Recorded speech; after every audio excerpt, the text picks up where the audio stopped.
Hello there, I'm Paul Johnson, as you may have guessed. Thank you for joining me. This is a kind of tutorial thing, I guess. What I'm going to do is show you how I do a simple head turn, how I animate a simple head turn, and then I'm going to ink it, and then I'm going to colour it and shade it from beginning to end. So this could be a long one, but bear with me, I'll play you some soothing music in the background. I hope you're all doing well. I hope you're having a nice Sunday. This was recorded on Easter Sunday, so I hope the blessings of God are upon you. Christ is risen, etc., etc. And yeah, okay, let's get going then. Keyframes. First, keyframes. What I did was, very roughly, as you can see, if we zoom into 100%, this is incredibly rough. This is incredibly rough. So let's zoom out a bit. I started with 3 keyframes, so there's my starting position, next keyframe is the mid position where he's starting to look up, and then the final position where he's, looking up. So this guy's in the cockpit and he's looking up to his left because player 2 is coming in to save his ass, essentially. So yeah, 3 keyframes. If you play it back, holy shit, it looks crazy. That's no good. That's no good at all. So what we need is in-betweens. So what I did was, so you add an empty frame in between each one of these, turn the light table on. As you can see, we got the light table turned on here, so you can see the frame before and the frame after, and what you have to do is painstakingly draw the bits very roughly in between. So the eye goes in between these 2 eyes, the eyebrow goes in between the blue and the red eyebrow. You've probably seen this kind of thing before. The nose goes in between these 2 noses, the ear goes in between the 2 ears, blah blah blah. Mouth. It's really complicated to look at first, but you soon get a hang of it. You soon, like, your brain kind of gets a filter going on and it filters out the bits you don't need to see. So currently I can only see these 2 mouths, and so I've drawn a mouth in between. The shoulder goes in between the shoulder lines, hairline here, etc., etc. So already you can see it. If we go between those frames, already you can see it coming along. Now obviously this would take ages, so I've already done that and I will show you now. So here's our keyframe, here's an in-between, here's our next keyframe, and there's an in-between between that and the final keyframe. So if we play those, it still looks crazy, like someone's, I don't know, listening to System of a Down and he's in the mosh pit. So it still looks a bit crazy. It needs to be smoothed out. So what do? You do exactly the same thing as before. You add an empty frame in between all of these, and you do a keyframe, an in-between, sorry, you do an in-between between each one of these, which will make things a lot smoother. Again, it will take quite a while to show you, so I've already done it. So here it is, we got our keyframe, then an in-between, then another in-between, then another in-between, then a keyframe, then in-between, in-between, in-between, another in-between, and final keyframe. So if we play that back, yeah, that looks a lot smoother, especially if we, hold on the ending.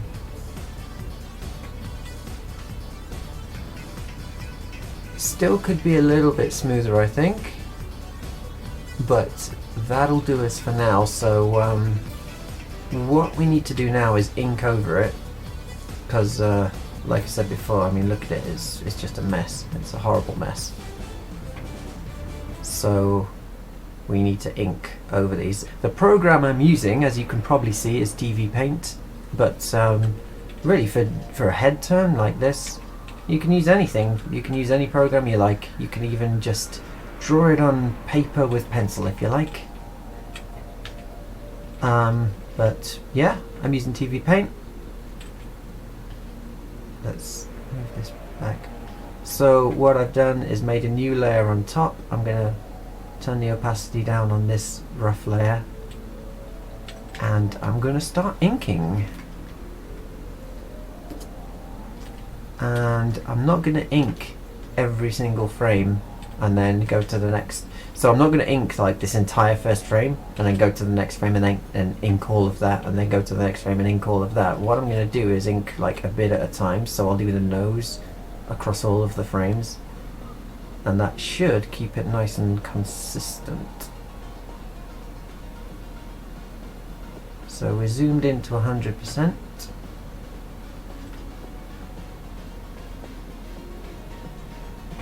Feel free to talk amongst yourselves at this point. Oh, you can't, because it's not live.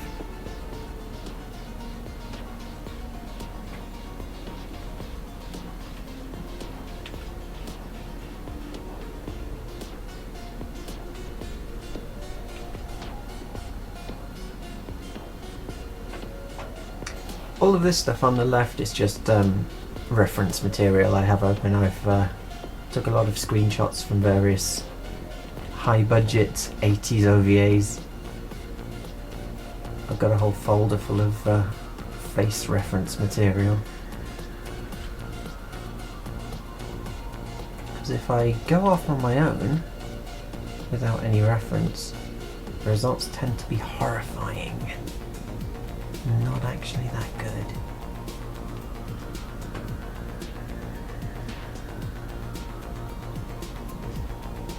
But yeah, I'm going to use a thicker line on the nose, just like they did in the 90s. If you remember such such horrors as Saber marionettes. I'm not going to go quite that far, but I am going to, you know, for stylistic sake, I'm going to use a thicker line on the nose.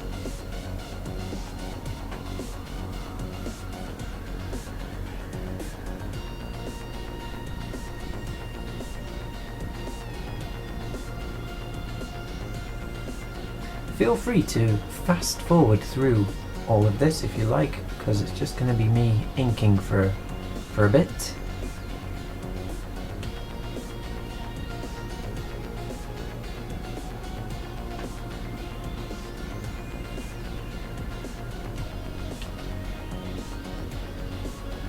Now, if we zoom in a bit more, as you can see, a lot of my colleagues use a vector-based program like Toon Boom Harmony or Flash or something like that. I'm using TVPaint, which is bitmap, because I like my pixels. I like doing it the traditional way, but obviously the problem is it does look quite pixelated at 150%. It will be downsampled to 1080p, which will smooth these pixels over quite nicely. And also, when I've finished this scene, I'll stick like a very subtle kind of blur filter over it to kind of smooth out the pixels a bit more. Obviously, you don't have to do any of that with vector stuff. So if you're using something like Toon Boom, then yeah, you've got a one-up on me.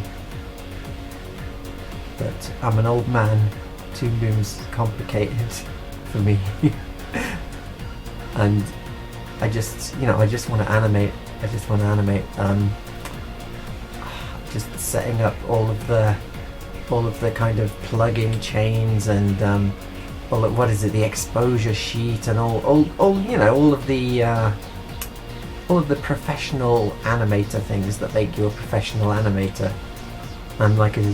I'm a terrible self-taught amateur, and I just want to animate. I I don't want to, you know, be too concerned about setting up my exposure sheets and stuff. To be honest, I don't even know what an exposure sheet does.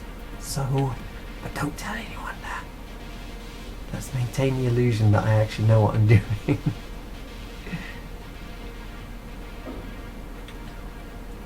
And if you just want to get on with it, if you just want to get on with animating, then TVPaint seems to be very, very good for that. You know, I've just got my 2 layers, I'm using 2 tools. I'm using the line tool and I'm using the fill bucket tool, and like that's it. I'm not using anything fancy. So again, you could do it on paper if you wanted.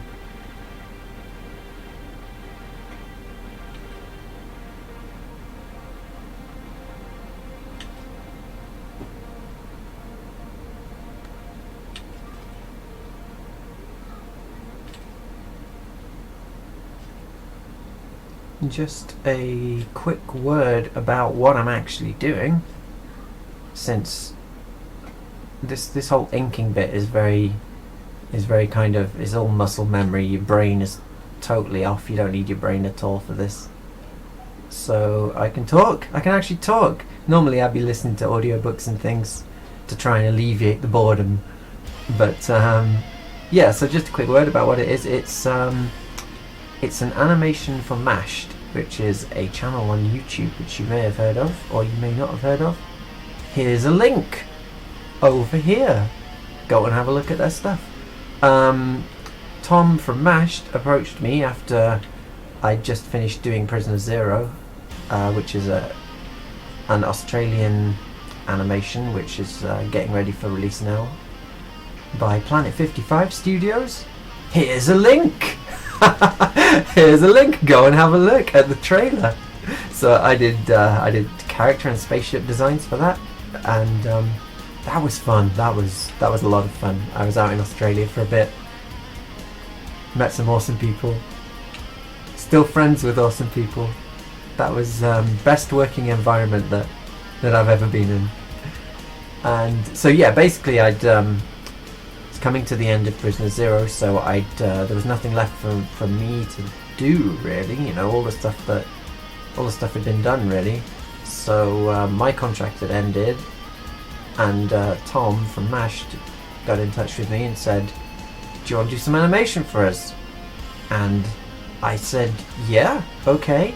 And he said, "We'll pay you." And I said, "Yeah, definitely okay then." and we had a talk about what we wanted to do, and because I'm an insufferable nostalgia-filled old man, I wanted to do something, you know, to do with retro gaming, and we both played R-Type. If you know, you must know R-Type. Come on, you must know R-Type. If you consider yourself a gamer, you must know R-Type. It was kind of the quintessential horizontal scrolling shoot 'em up in the very, very late 80s. Here's a link! Go and have a look! Actually, no, instead of a link I'll just show you some R-Type up here as I animate.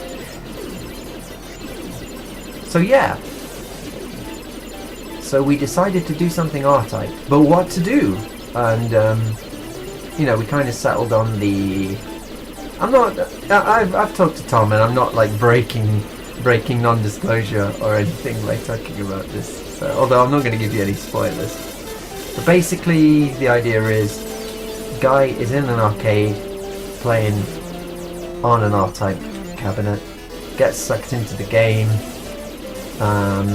Obviously, R-Type's a side-scrolling shoot 'em up, as you can see up here.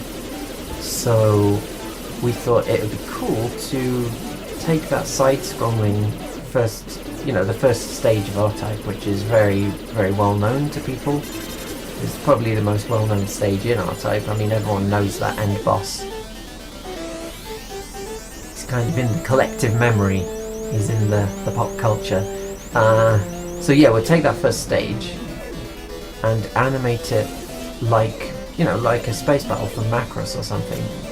so we're not confined to a 2D plane. So, you know, what would this stage look like if it was, if you could, you know, see it from all the different angles and everything, if it was just being animated like any other anime space battle, basically.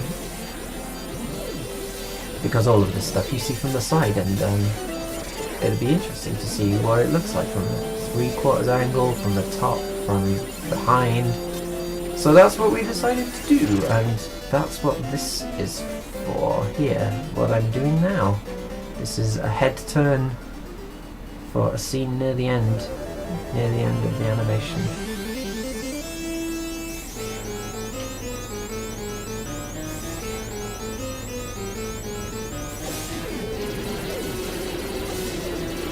And that should be finished. I'm going as fast as I can, but as you'll see as you watch this tutorial, I don't know how long it's going to be.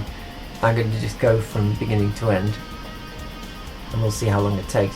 But as you'll be able to see, just doing a 3-second sequence of animation, it takes a long time.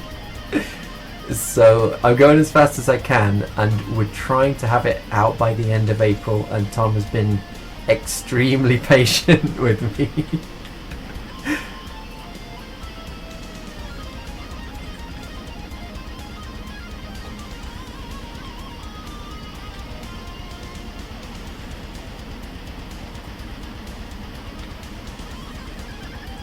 Apologies if you can hear my fan in the background and it sounds like an airplane taxiing ready to take off. I really do need to get myself a new machine.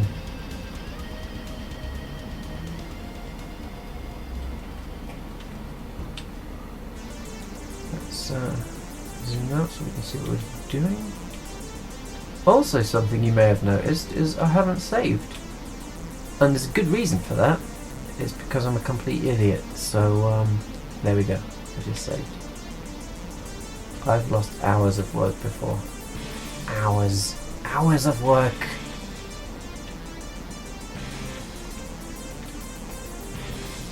I guess we'll go for the chin.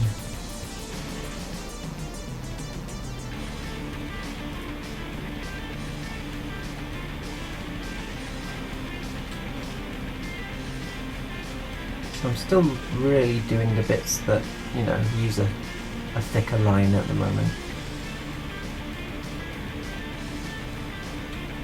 If you look at this guy over here, for instance, like some of the lines, like the line around his nose is thicker, the line around the jaw, the cheekbone here is thicker, and we've kind of lost that from anime now. If you watch anime now, they don't really do that anymore. The lines all seem to be very uniform, very kind of clinical, and they feel a bit.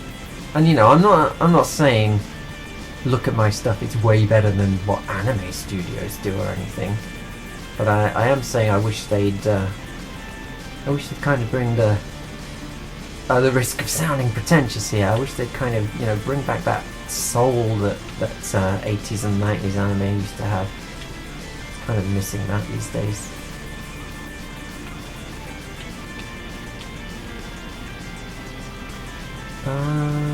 Okay, I guess I'll do the ear next.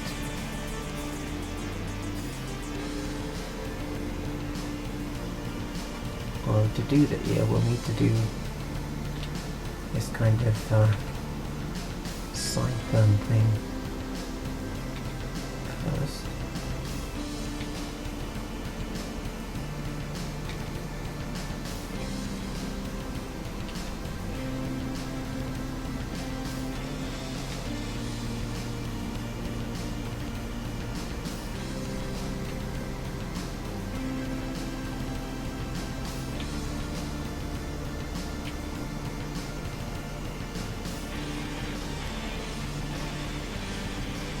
Also, if we flick through it, you may notice it looks kind of like his eye doesn't change. Like, he just looks up, and it could really use a blink. It could really use a blink in there. So I think I'll add a blink in as he's looking up. But you know, I'll deal with that when we get to the eyes.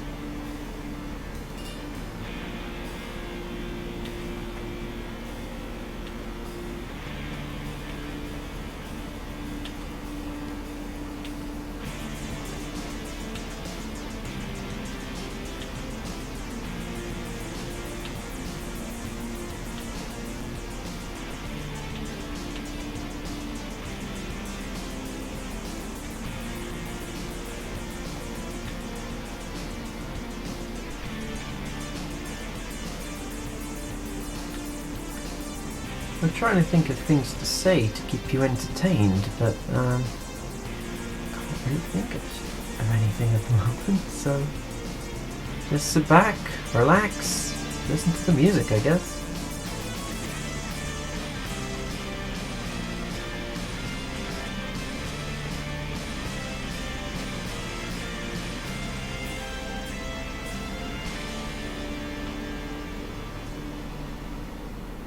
I'm trying to keep it topical by playing R-type music to get everyone in an R-type mood.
So yeah, this whole process really, it's if you're an animator, this is, you know, absolutely nothing new to you at all, I would imagine. But hopefully it might be a bit useful or interesting at least. Or kill some time at the very least for everyone else maybe. I don't know. Write in the comments below. Let me know what you think.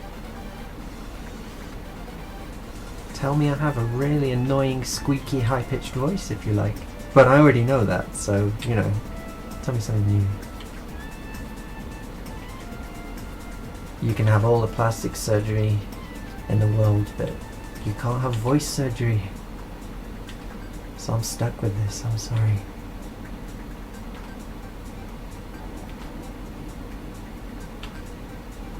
I could, if you like, I could pitch shift my voice down to sound more manly. Here we go. Hello everyone, welcome to the tutorial. I hope you're enjoying watching it. In fact, we could play with all kinds of audio filters whilst we're here.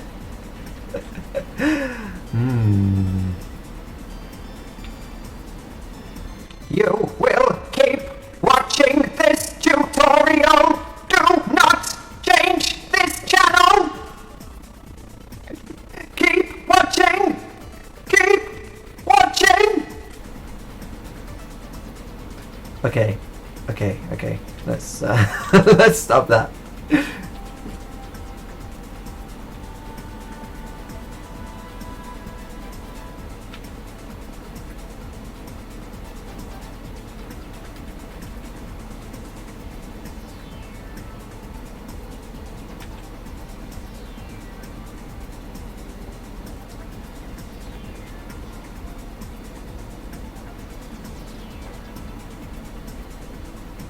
It's actually quite refreshing to only be doing something that's 10 frames long. Although we might add a couple more in-betweens once we got this inking done. But yeah, a lot of the scenes in the animation so far have been like 60, 70 frames with crazy stuff going on. So nice to just concentrate on a nice traditional head turn for once.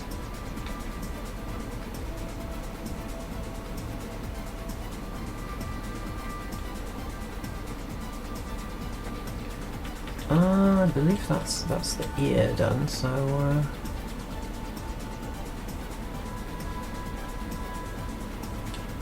let's just do this. The temptation that I always get when I'm inking over my my rough lines is to tidy up to the point where I'm, you know, changing the lines themselves. But I just have to stop myself. I have to stop myself and just trust what I've done. Because if you change stuff too much, then obviously it will no longer match up when you play it back.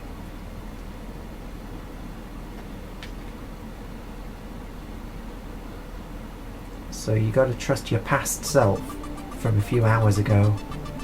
Trust that he or she knew what they were doing. Which can be a problem in my case, because I barely ever know what I'm doing. I'm winging it all the time.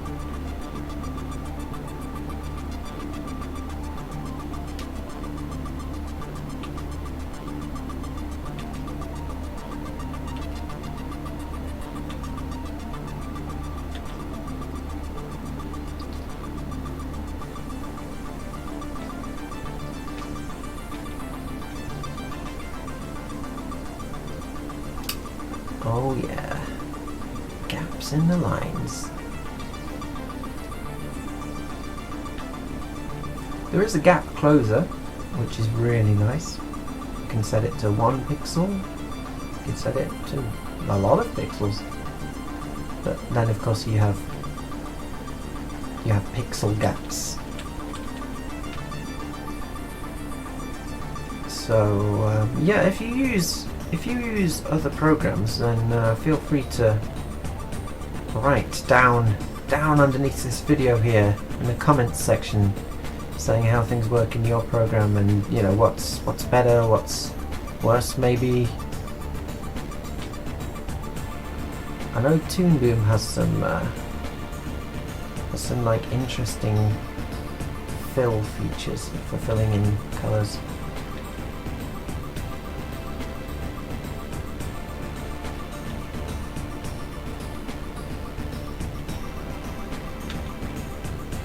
Actually, I better save. There we go.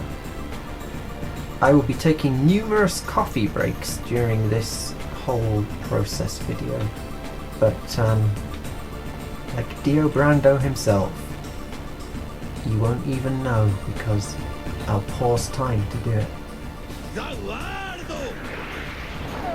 The gold blend standard, only from Nescafe. I'll pause it in the edit, and you'll have no idea.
I remember the old days when I first started animating, and the program I used was, and this is going back some time. Some of you might remember it. When Photoshop was kind of not first on the market, but you know, we're talking back in the early 2000s. Like the rival to Photoshop was what was it called? Oh, I can't remember the program. I can't remember the name of the program, but it was kind of, you know, you would use Photoshop or you would use that, and the program came with something called Animation Shop Pro, which is what I used for everything back then. But unlike animation programs today, you couldn't zoom around the image. So like, say you zoomed in and you were doing the nose, you couldn't just stay zoomed in on the nose and draw it. It would how to explain it? You'd have to have it on full screen, like you'd have to have it like this for every single frame. So you couldn't zoom in on individual areas because it would... Oh, I'm sorry, I'm rambling. I'm just rambling. Anyway, yeah, Animation Shop Pro. I remember it fondly. But I'm really glad that I don't have to go through that anymore.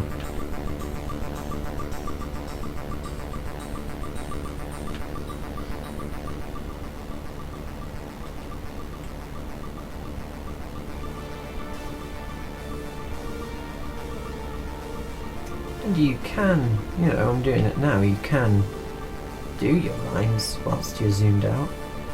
But I'm zoomed out to fit this to the screen, I'm zoomed out to 67%, so the risk is I'm going to get messy lines, I'm going to get gaps in my lines, so when I'm filling them with colour later on, they're going to be spilling everywhere.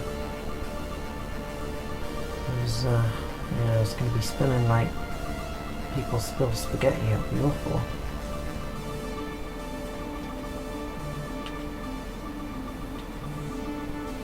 But I think we're okay for the time being.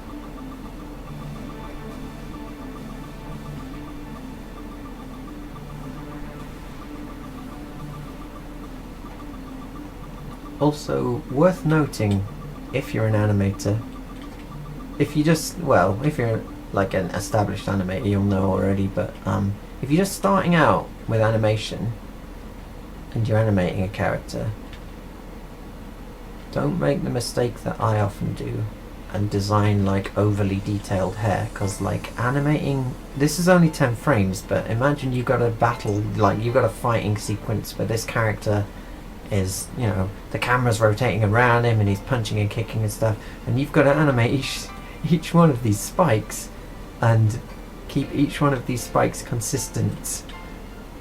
So maybe, you know, tone your character designs down a little bit for the animation process. When you've got it still, when you've just got like a still frame of someone talking, go crazy on the hair, but yeah, maybe simplified a little bit for the high motion sequences. I have to animate a girl later. Not in this, but you know, in a couple of days. I have to animate player 2, and I'm afraid I went crazy on her hair, so I'm kind of dreading that.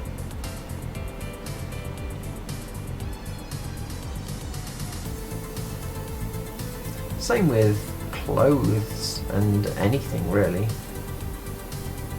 If your clothes are too detailed, you're going to have a hell of a time animating them.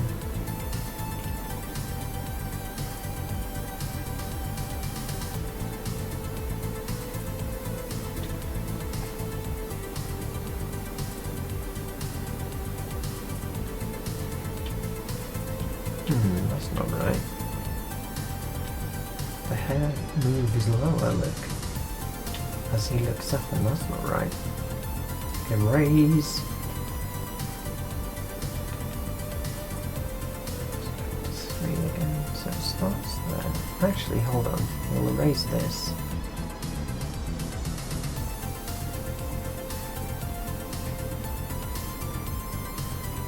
I make so many mistakes that I've actually mapped the undo button to my graphics pen. So it's very quick for me to undo. So if you see things magically appearing on the screen with no, Control Z going on, that's because I'm just pressing the second button on my pen. I don't know if that's, ingenuity on my part, or if that's, a damning testimony of how many mistakes I make constantly. Probably the second one.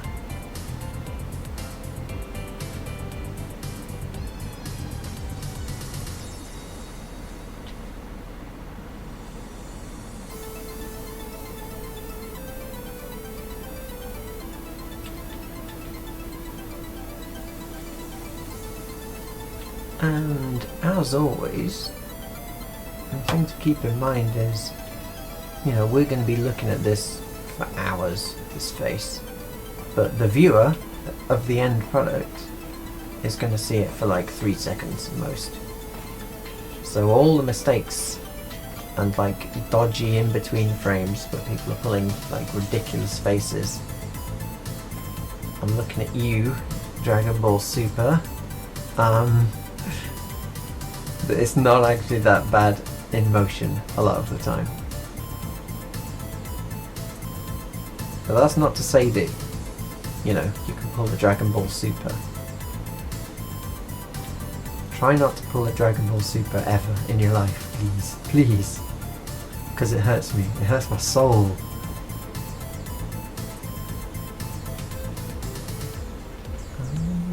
I've got a line here for some reason. I'll add it in. There we go. Save. I'll do the eyes last. I'll just do this hairline.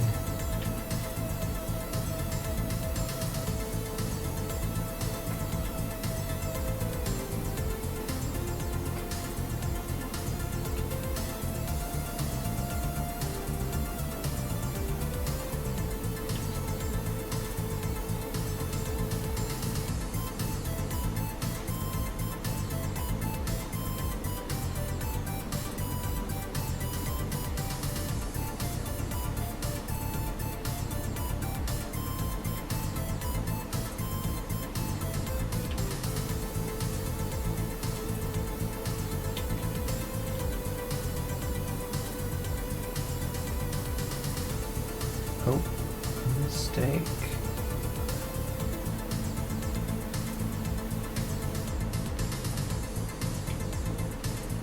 So yeah, it's a pretty simple head turn, but at the same time it's kind of, I don't know, I'd say it's kind of like it's a mid-tier difficulty head turn, because it starts off at this kind of crazy angle and ends up kind of at another kind of extreme angle.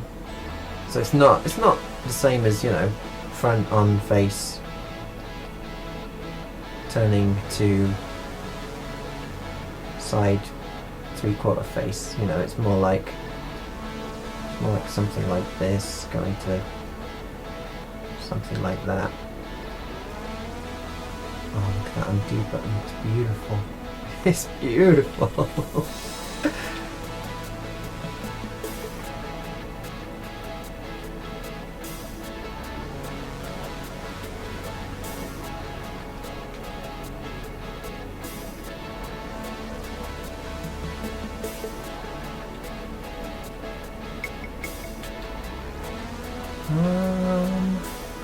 What next?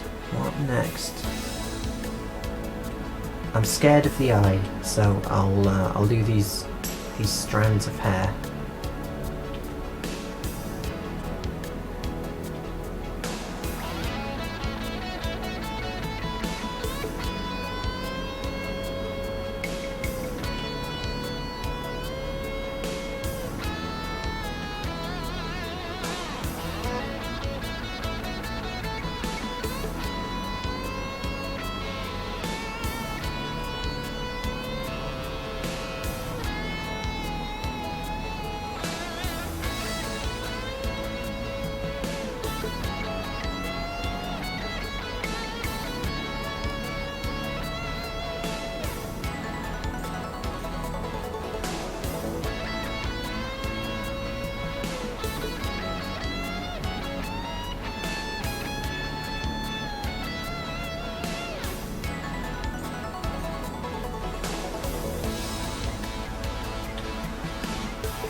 So I don't know really with this tutorial, because I mean, is it even a tutorial? It's not really. I'm not showing you a tutorial. Really, a useful one would have been if I actually showed you how I did the in-betweens and stuff.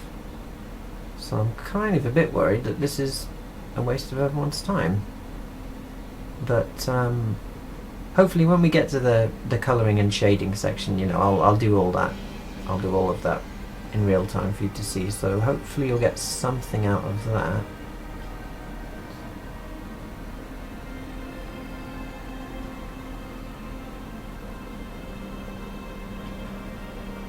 You know, the in-betweening section is really like one of those cooking shows, you know.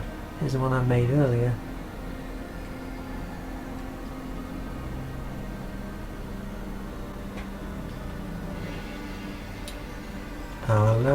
I know a lot of you are probably thinking to yourselves, why is this fool not just pressing Ctrl S to save? Which I am, but it's because my hands, my left hand, is constantly under left and right arrows for me to you know, scroll through my frames. And I don't want to move them. So it's actually quicker for me to just go up here and press save. And that's also why, you know, when I fill in a colour, I go over here and select it manually. Like in Photoshop, I use the shortcut keys for everything, but I'm not quite as quick in TVPaint. I don't know the shortcuts for, say, you know, line tool, paint bucket tool.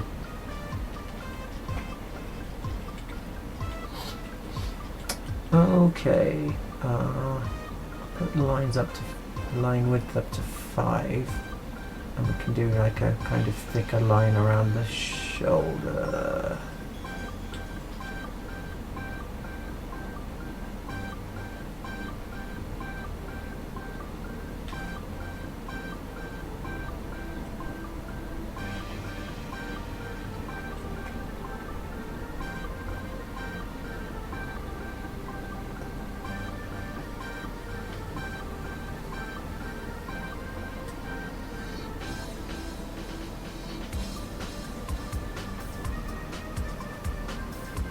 Actually, whilst we're doing this, if I could take a second to shamelessly promote my friend Colin.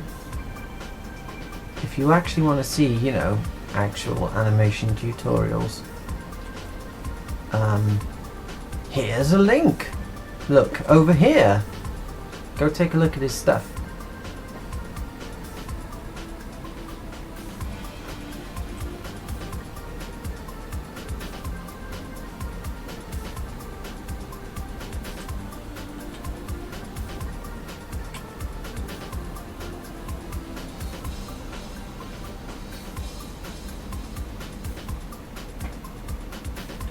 Remember, he's got a particularly good one on how to do, you know, a really dynamic punch for a fight sequence. And it actually, because I've seen his stuff. Like I worked with him at Planet 55 Studios in Australia, and you know, it was really laid back kind of work environment, really nice. So you just kind of, you'd do an hour of work and then you'd go to the kitchen, get yourself a coffee and take a stroll around the studio and see what all the animators are up to. And so I'd always kind of walk over and see what Colin was up to. And he'd always be animating like some dynamic clouds or some kind of crazy stuff. And yeah, watching this tutorial he put together on how to do a punch, it actually put my mind at rest quite a lot, because I just thought that he was like talented, like super talented, but actually he's using references and things. It's a really fascinating technique. Actually, it's like half rotoscoping, but only for the rotoscoping is only for like the really, just like the chassis, like the bones of the animation that you build the rest of it on. So here's the link. Look, here it is. Go take a look. Because I'm rambling again, and rather than describe it, it might be easier just to have a look at it.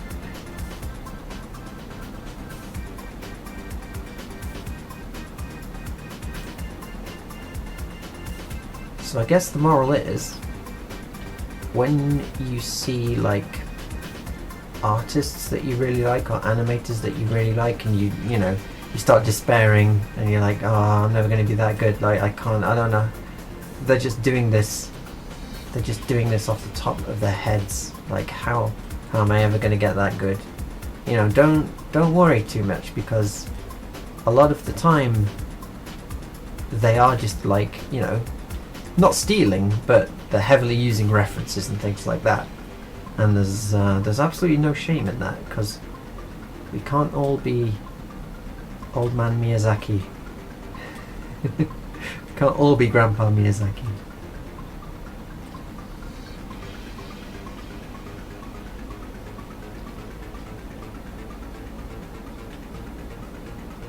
Or we can't all be 20-year-old Masami Obari, who animated the entire oh damn it, it depresses me just thinking about it. He animated the entire Dragonara opening sequence like on his own over one summer, apparently, when he was 20 years old. I couldn't even draw a shoe when I was 20 years old. And this guy did this! Look at this stuff! Ah, Obari. What a guy.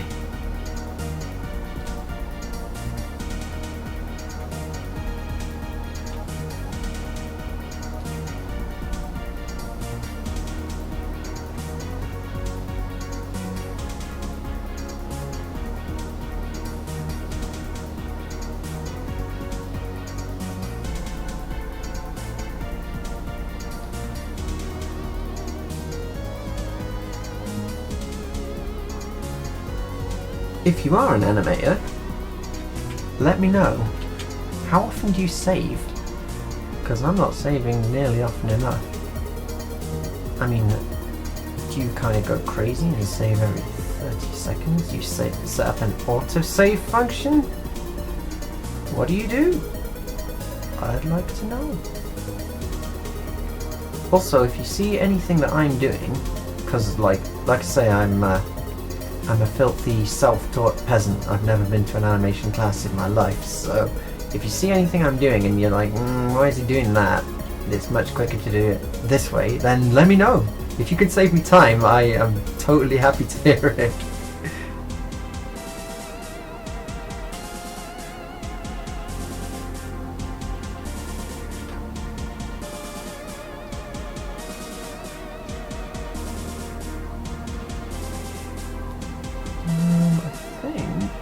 I think we're done on the shirt now. Leave a line here so I'll know where to shade it later on. Okay, so it's time for the eye, but as you can see, it's kind of, well, if I go over to my reference, I've got this big kind of reference folder. Not a folder, but you know what I mean. See him in a bit. So I love, as in I love his artwork. I don't send him Valentine's chocolates or anything. I love Haruhiko Mikimoto. I think he's the greatest character designer that I've ever seen.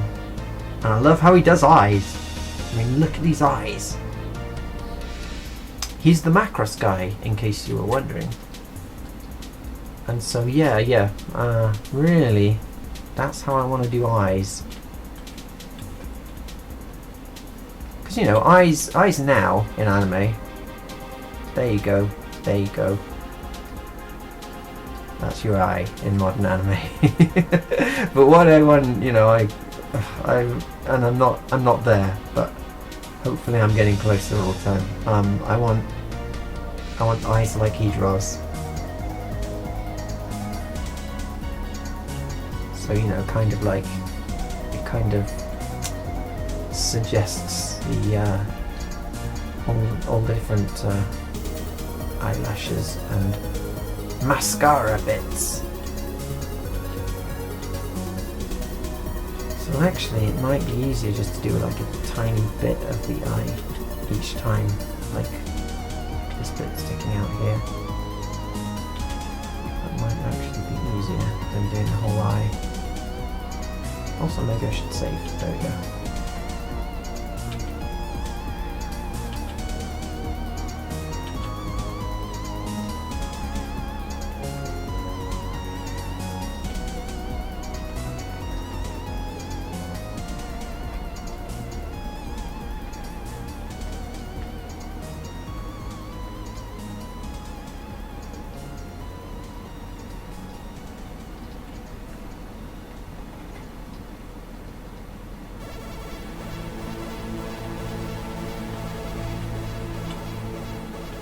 But yeah, it's all down to preference.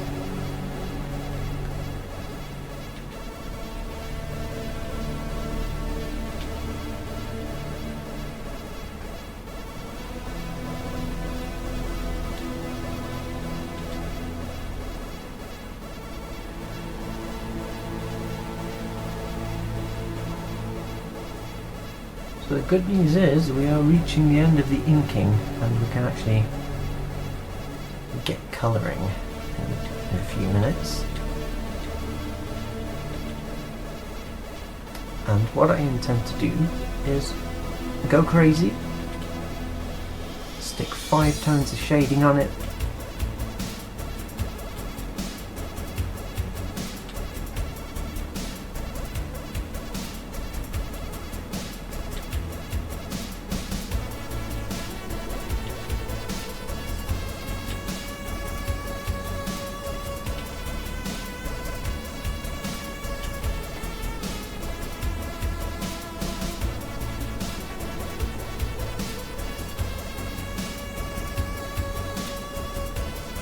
it's coming along. It's coming along.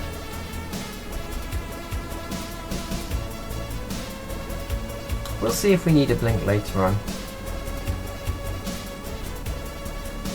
Because I can't remember who said it.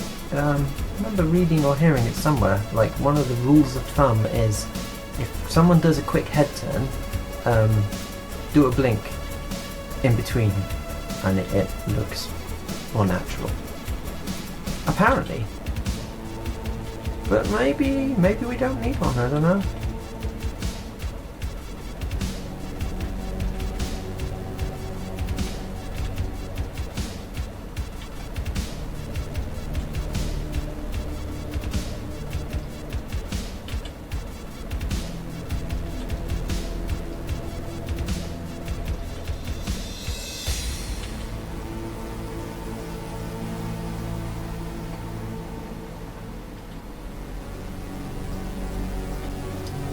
Okay.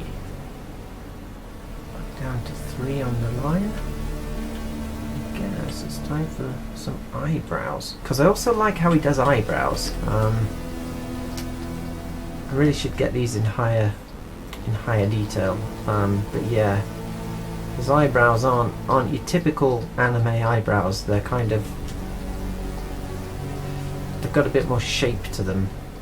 His girls have very typical anime eyebrows. I mean, it's just kind of a line really, but his guys, they're a bit more bushy, the eyebrows, I guess.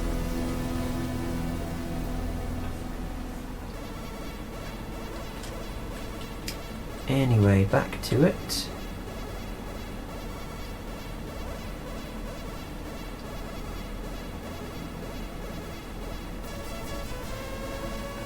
So this line here is like the side, you know, the temple area on the head, and it's really just there kind of as a reference for when I'm shading later on, so I'll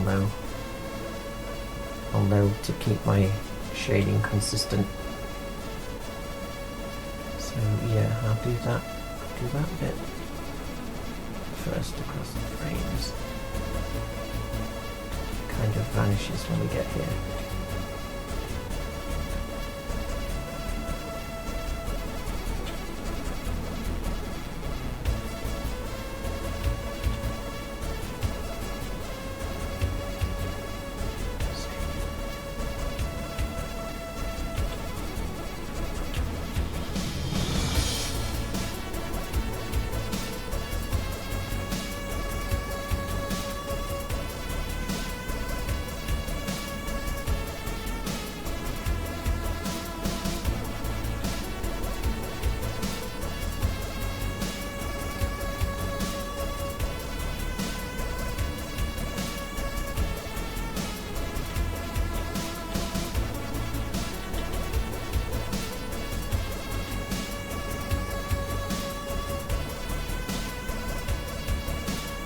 So these frames, it probably goes without saying, but frames that are really close together, when not much has changed, like these two, you really want to spend more time and try and, you know, make sure the eyebrow doesn't warp out of shape. When it's something, you know, between here and there, you can be a bit more loose and no one will notice.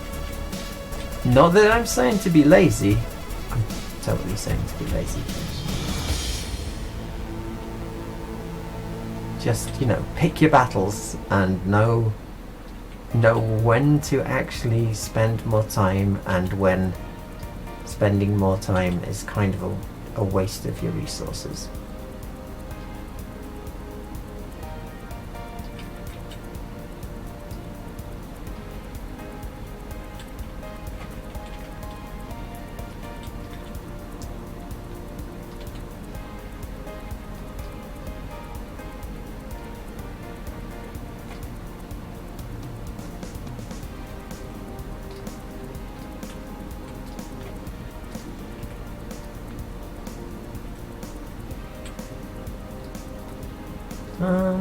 How are we looking now?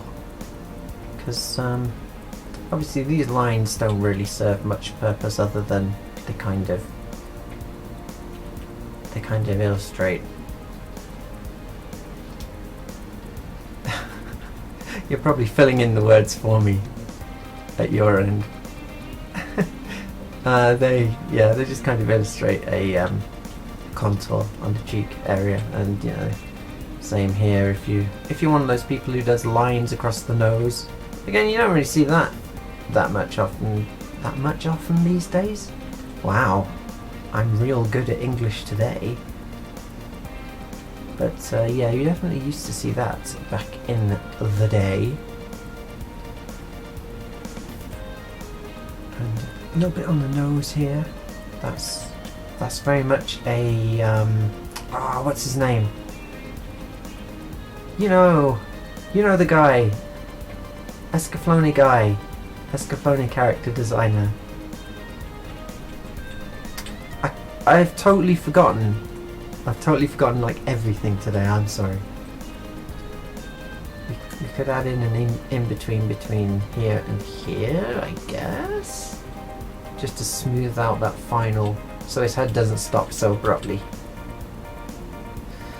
Hold on, let's anyway, we don't need this rough layer anymore, so now I'll get rid of that.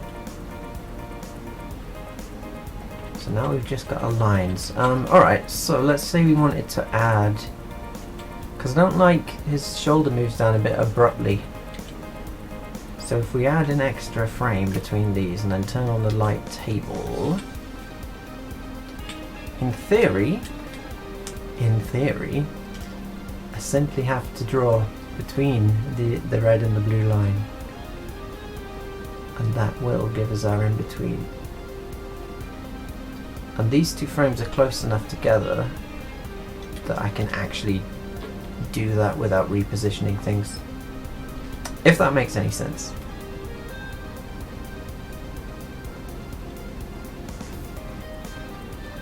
So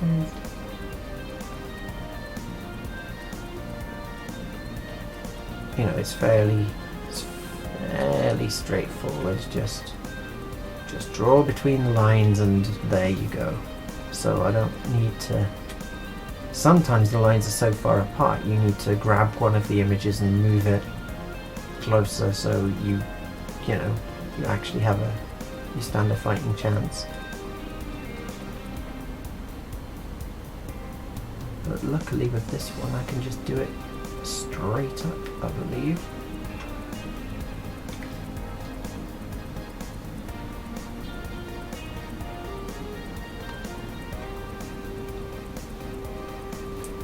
And again, light table, you know, all animation software has one of these. So if you're in TVPaint, you just press this button here. But if you're in Harmony or something else, you press something else. Always the technical advice with me.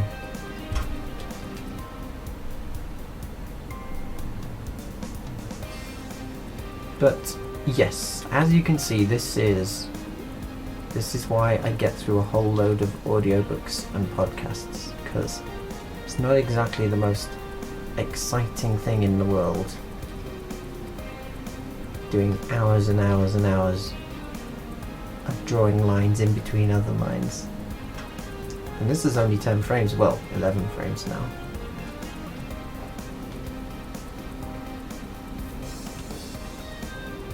But on the plus side, I've got to listen to a lot of pretty interesting works that normally I wouldn't have. All of H.P. Lovecraft, which is pretty useful for R-Type, because, you know, R-Type's all about that existential alien dread and creatures from, well, cosmic horrors and things. Unimaginable cosmic horrors.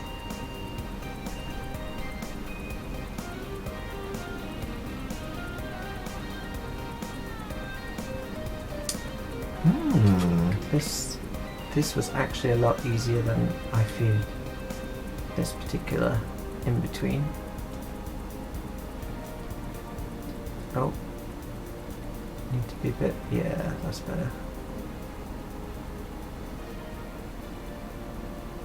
But again, this is something that you.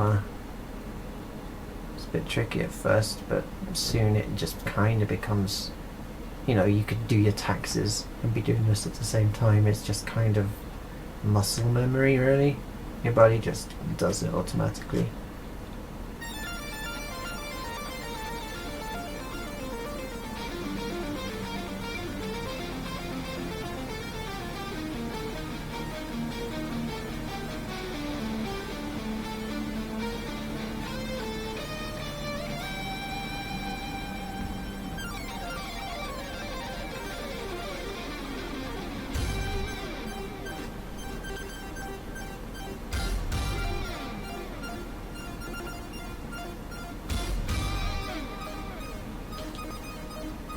Now this is a bit trickier. These two mouths are quite far apart.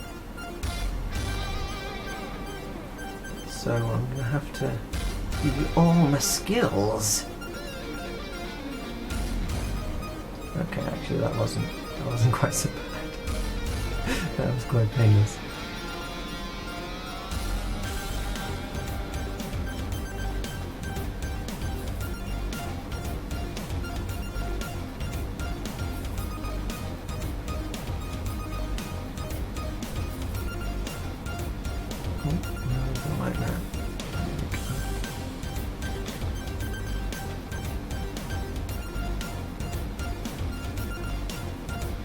So it gets really complicated, like when you got something like this, and like which line goes where. I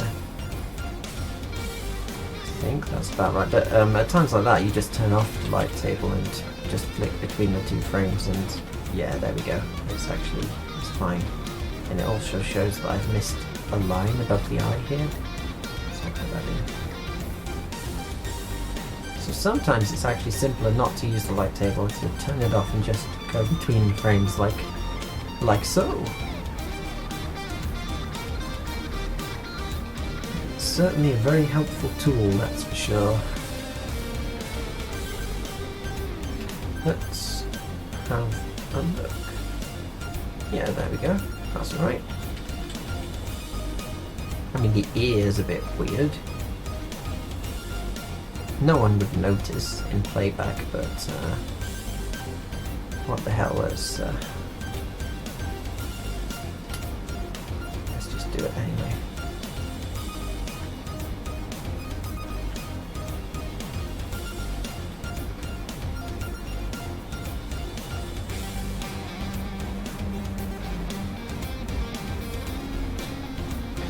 Okay, so now it looks like this. Yeah, that looks alright. Excellent. 10 out of 10. Full marks. Good job. 1 gold star. Alright. So I guess now it's time to colour. It's time to colour some stuff. So, alright, welcome back. Although for you, no time at all has passed. For me, I've been downstairs to get a cup of coffee, which I'm going to sip now. Ow, too hot and not enough sugar. Anyway, yes, so we're going to start colouring. I've got my palette here. Obviously I can't pick colours at random because it's got to be the same consistent colour palette as the rest of the animations, so I grabbed my colour palette.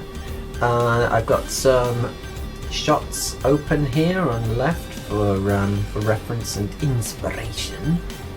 And okay, so what you do is create a new layer underneath your lines. And obviously, if you're working on a big project, you know, you would name your layers, like we'd name this lines, and we'd make sure to lock it so it's not now I can't do anything to the lines layer. I won't accidentally colour on it, because if you've ever used Photoshop, you know what it's like when you suddenly realise you're colouring on the wrong layer and you've been doing it for half an hour. It's too late to turn back now. So anyway, we've got this empty layer underneath, and we want to start colouring on it. But if we do, you know, it'll all go everywhere. It'll go outside the lines. So what I do is make another layer on top. Another layer on top, like so. And basically I'll fill it with just some kind of, I mean, brown will do, won't it?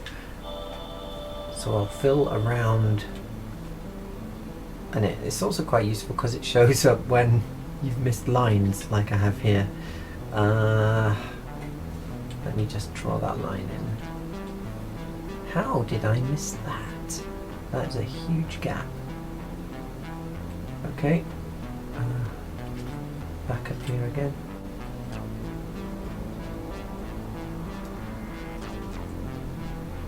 We've got surprisingly little spill.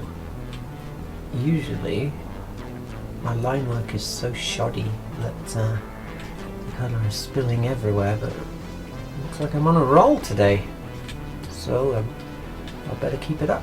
Alright, so now basically we've got this brown on top, and that kind of acts as a mask in a way, because now we can let's grab our shirt colour. Now we can colour on the layer underneath, and as you can see, it's not going over the brown because that's on the layer on top. But you know, you don't. That's just for convenience's sake. You don't need to do that. You can just shade all on one layer and be perfectly happy. It's just yeah, just my own peace of mind. Anyway, let's drop the flat colours in, shall we? Not like that. Like that. So yeah. Oh. Okay, so just as I was saying that my lines didn't have any gaps in them. Oh, I see it. There it is.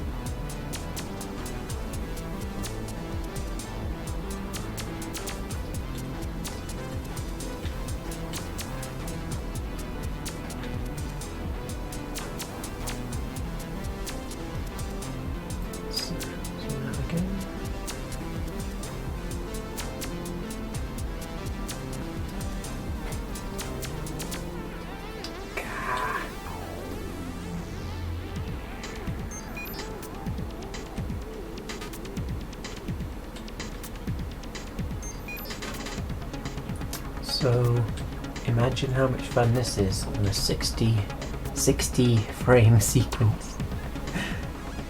I see it, there's the gap down there.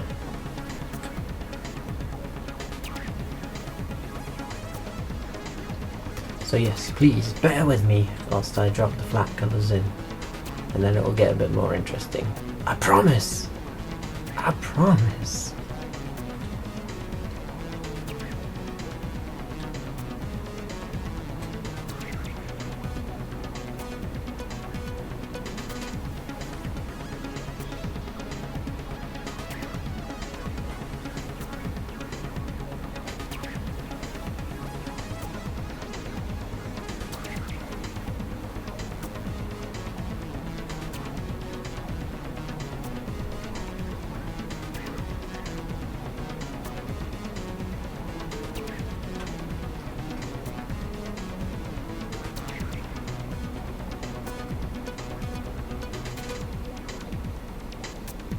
Sheer 100% excitement. All aboard the hype train. There's no getting off this ride.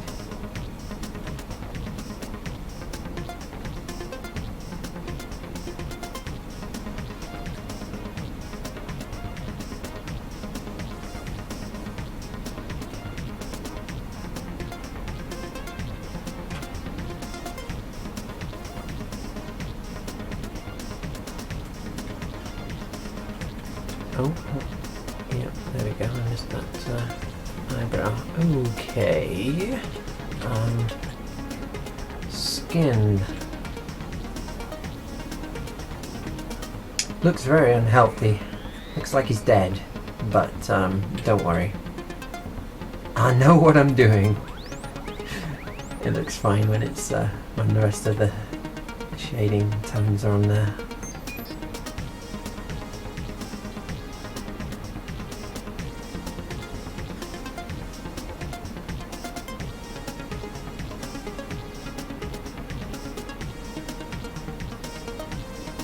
Really does look like he needs a bit more sun though.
So this isn't my usual technique, you know, just shading on the fly like this. Normally I would take the last frame, you know, this one, and take this last frame into Photoshop, colour it completely, paste it back into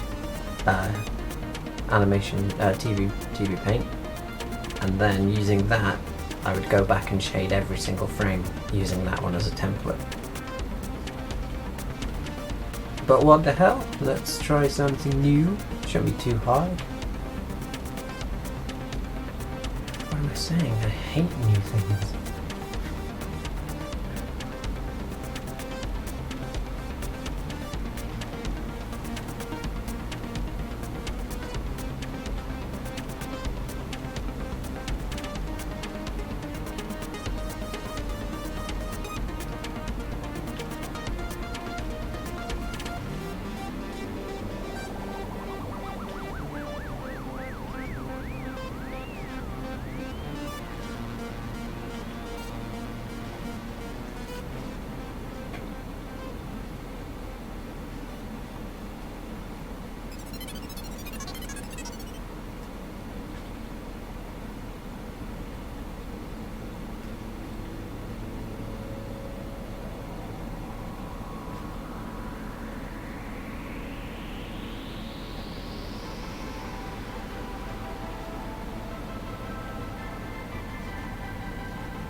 case, eye color.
Excuse me whilst I take a drink of coffee.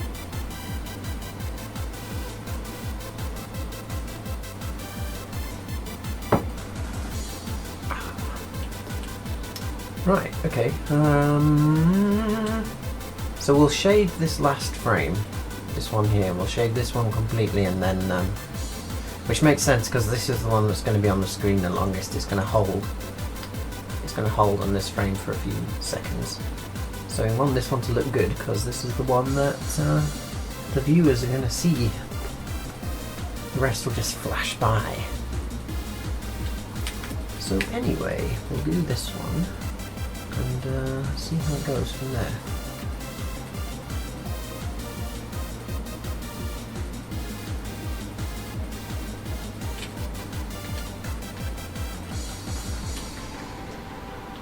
I don't often rotate my canvas like that, but it's easier with the side.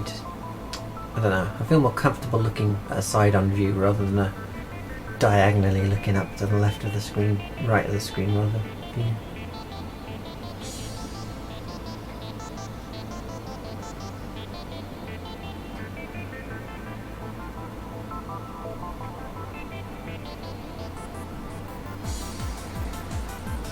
Oops.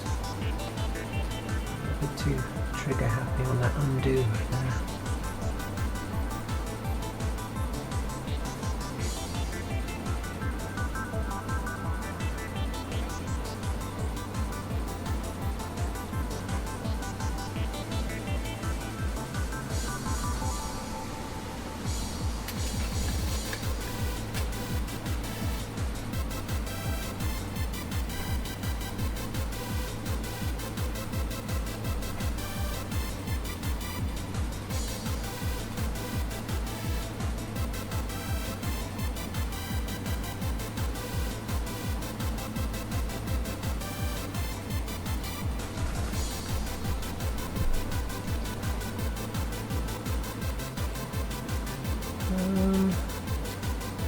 Let's do the hair before we do anything else to the skin tone.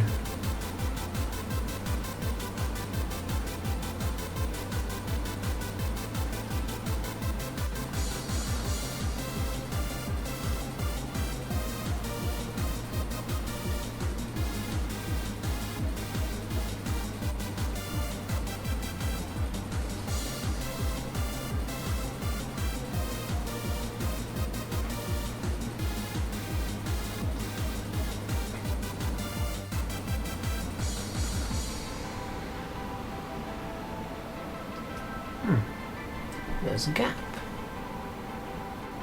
You can't see, but I've leaned forward so much I have my face pressed against the screen looking for the gap. Because I'm sick of zooming in and out. Okay, actually I better save.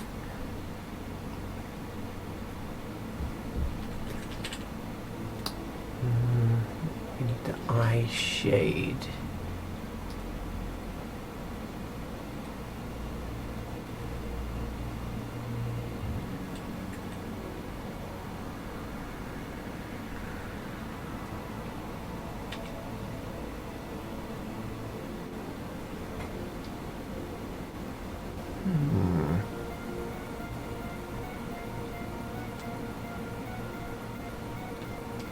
The light source is coming from the right here, so I don't want to go too crazy on this.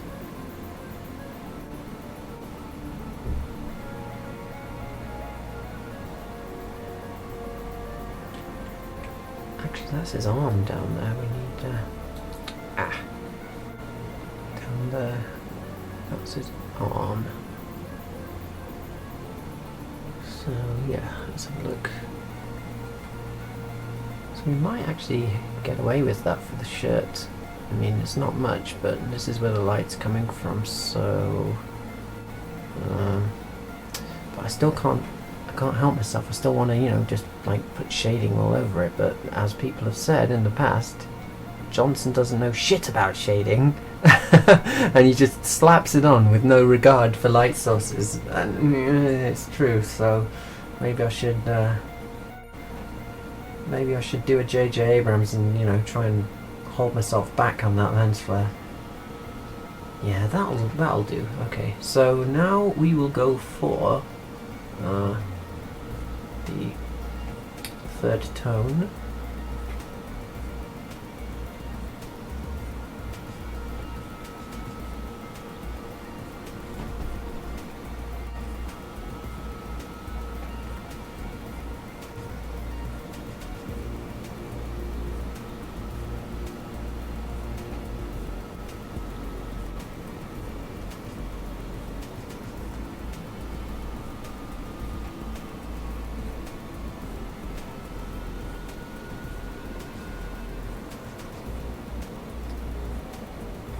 Zoomed out this far, it's hard to tell if you're actually filling the right areas sometimes. I mean, that looks alright, I guess. That looks okay. Again, I'm trying to resist the urge to go too far and put some shading on the back of the neck here. I guess. Maybe just a little bit there as well.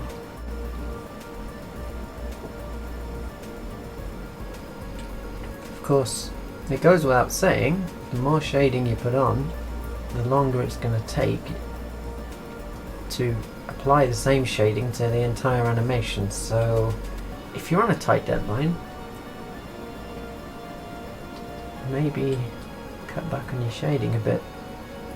That's kind of blasphemy on my part though, because I love shading. I love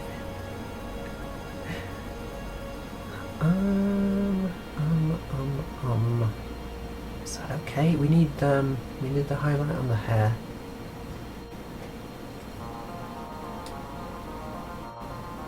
And that will go kind of even over the shading. Because you just can't stop highlights, they're too powerful.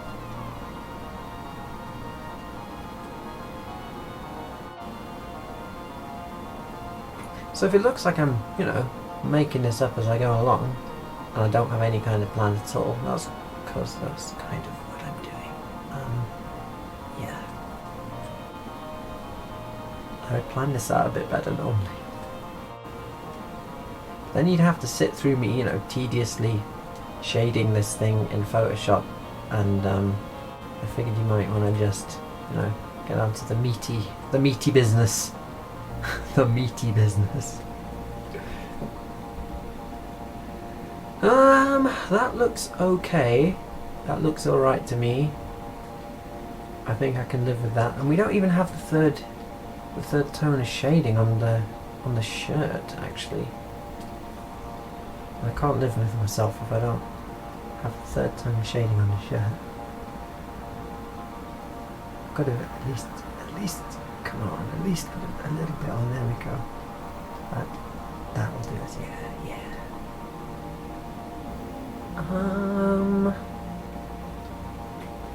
And I believe that might be alright. We might be able to go with the other frames now. I better save. Oh, one thing before I do. One small thing. And that's small highlight. Small highlight there. And maybe on the chin. And just here.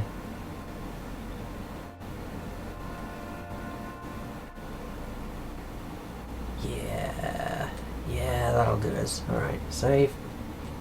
So now we have to go back across these 10 frames and do the same thing. We'll start with something easy. And I'll zoom into 100% for this. Let's have the brush on 3. So we'll just start with this because it's very simple. Until the line disappears, and then it's not so simple anymore.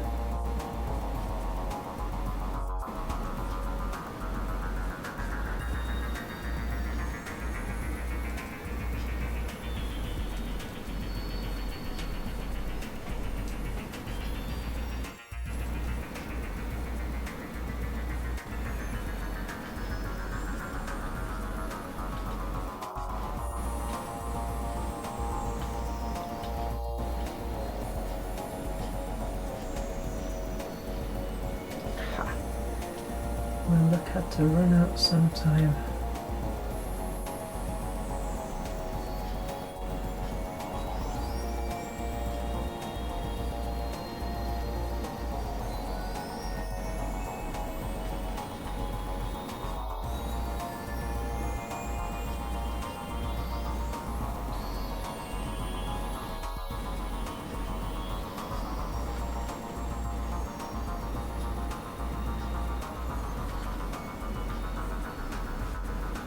So, yeah, what I definitely recommend when shading is do a little bit at a time like this, and that will keep your shading from wobbling everywhere. It'll keep it basically in the right place.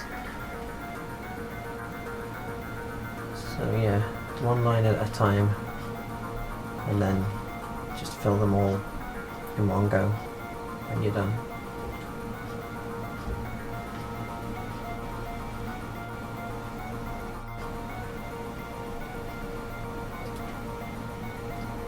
But again, remember, this is advice coming from someone who has no formal training at all, so you might want to take it with a pinch of salt.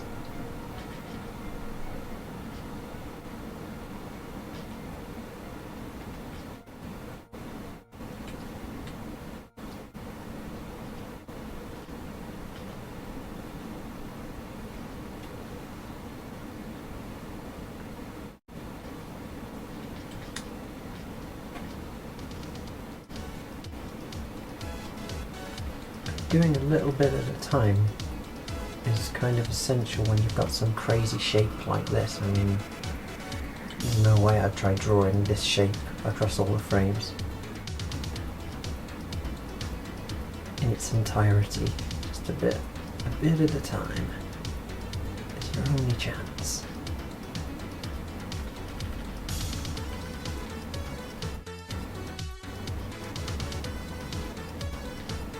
Nobuteru Yuki, there it is, Escaflowne character designer. I remembered, only like 2 hours late, but I remembered. Also, Battle Angel Alita character designer. The guy's a god.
hope you're thoroughly entertained by this.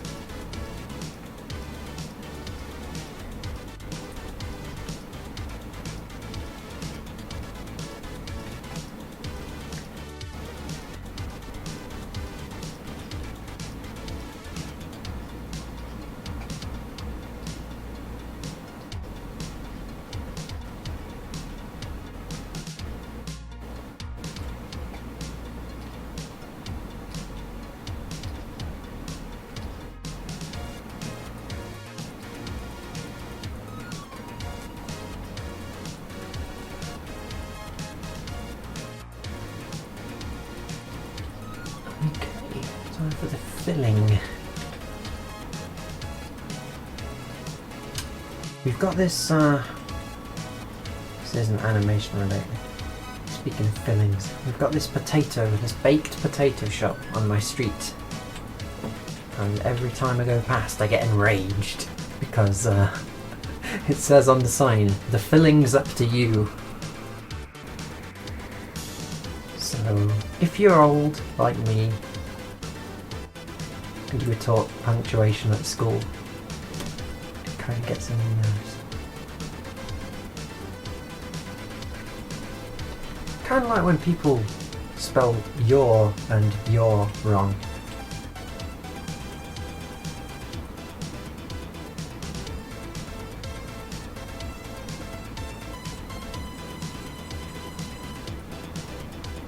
I'm terrible on predictive text, like just, texting on a phone. I'm terrible because I just can't do it. I can't bring myself to do it, to use shortcuts, like, you are instead of your.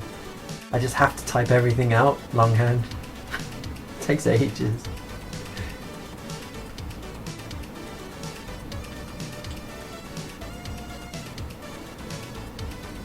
Right, this neck. Shading on this neck is not going to change too much, so we'll do that next. And by next I mean now, and by now I mean I'm doing it already.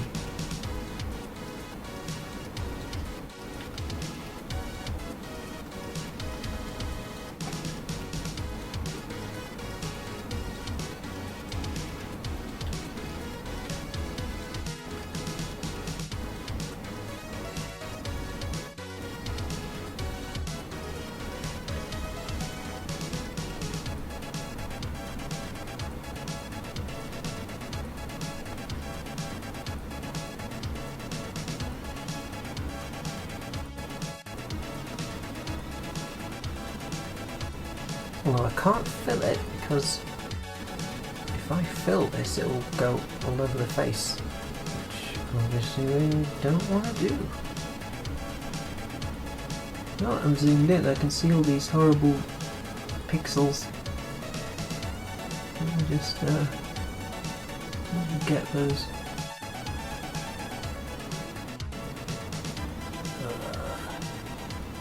So this is something you don't get in vector-based programs, I don't think. I don't think you have those like little one pixel holes that are just kind of annoying you the whole time you're working. So now we need to do the shading on the face, which is a bit tricky because obviously the light source is the same, but it will change depending on his face moving, so let's just play it by ear and see how it goes, and I'll adjust accordingly.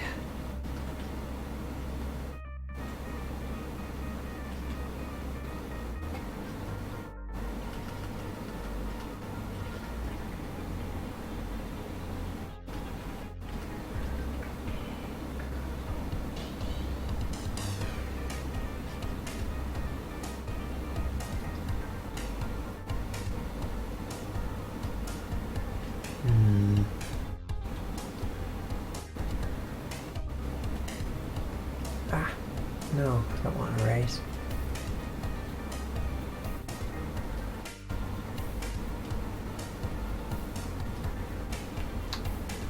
Damn it.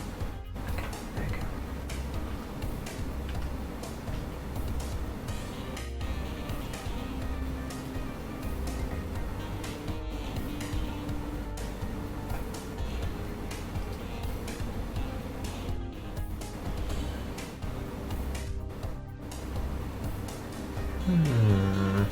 I'm in kind of unknown territory now. I don't know what the shading's doing. It's taking on a life of its own.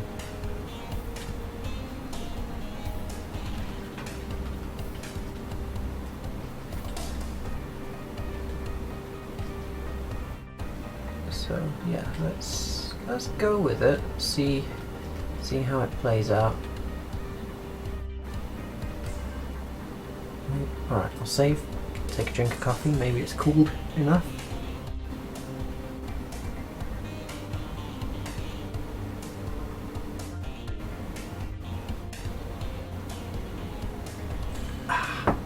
They're strong. Damn fine cup of joe.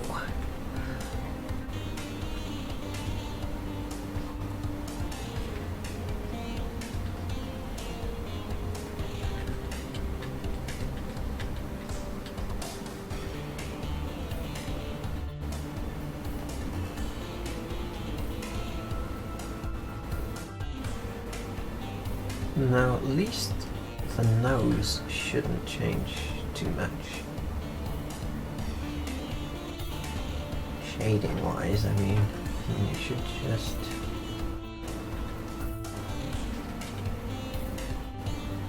yeah.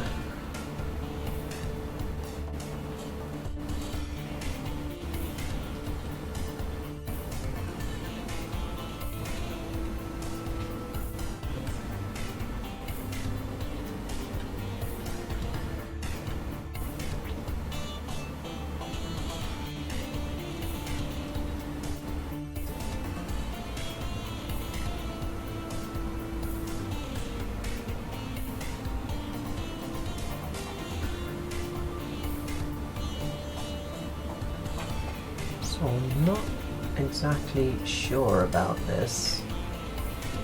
The shading on this first frame, like this is like an unholy abomination the likes of which I've never seen before, so I'm not quite sure, but I'm not entirely worried because, you know, we can always fix it. Let's try filling everything in. I mean, that's horrible. That's just a mess. That's a lot better.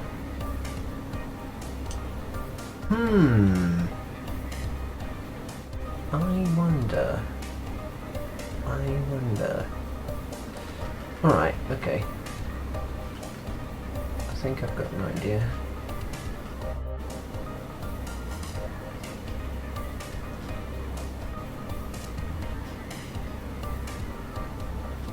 So normally it's not, you don't really have to worry about this kind of thing normally because, I mean, at least I've found that I'm mainly doing head turns that are, you know, they're pretty simple. It's just a front to a side-facing view or something, and it's not really that, the lighting doesn't really change that much.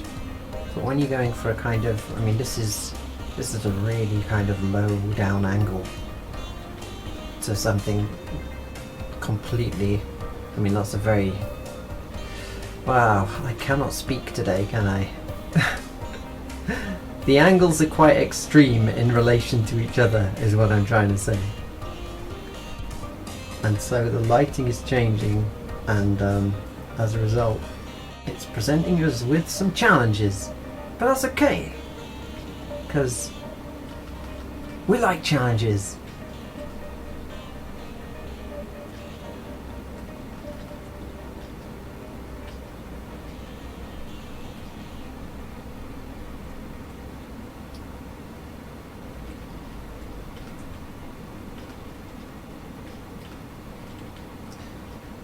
And what you're seeing here is probably another reason why you don't really get much shading in anime anymore. Because it's a pain in the ass. But look at it, it looks so good. When you get it right, it looks so good. So I think it's a loss. It's a loss to the world that we've lost shading.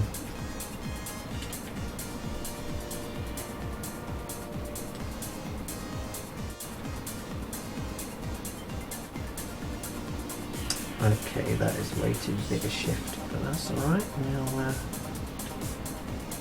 do this instead. That should, yeah, that should sort us. Right, okay.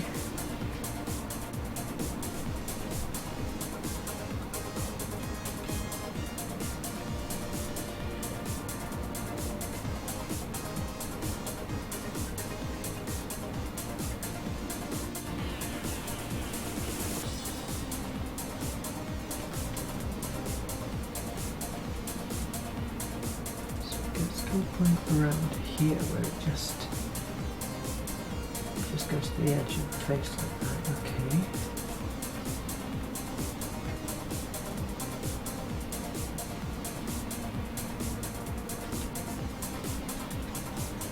What I think we should do is just start dropping in colours, and we'll take it from there.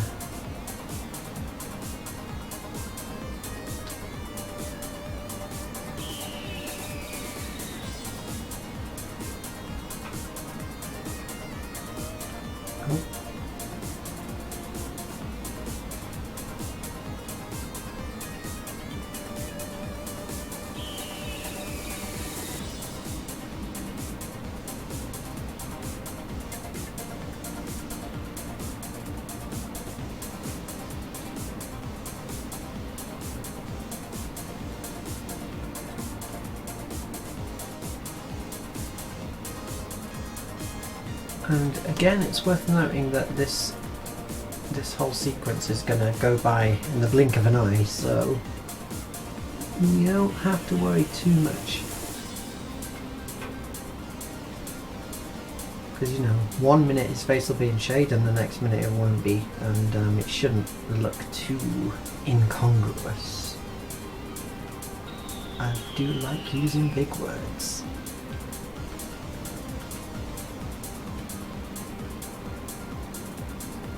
Damn it.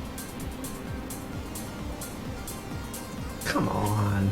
There's no gap there. Alright, there is. My bad.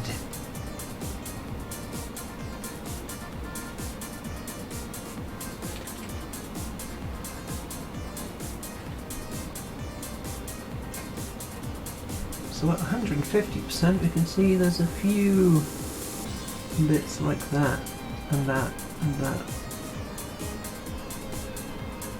which, you know, I'm probably being a bit too neurotic about filling them. You're not really going to see them at 1080p. I mean, this is drawn at the size we're working on now is 2445 by 1313, so it's going to be downsampled to 1080p, which will help to cover up the pixels.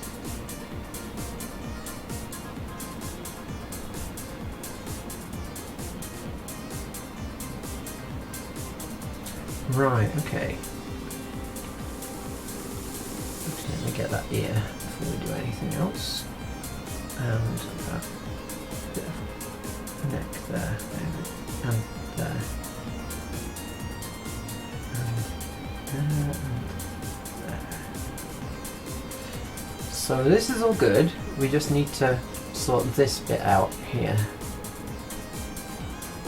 So it's easy to do a whole negative space thing here, I think. And just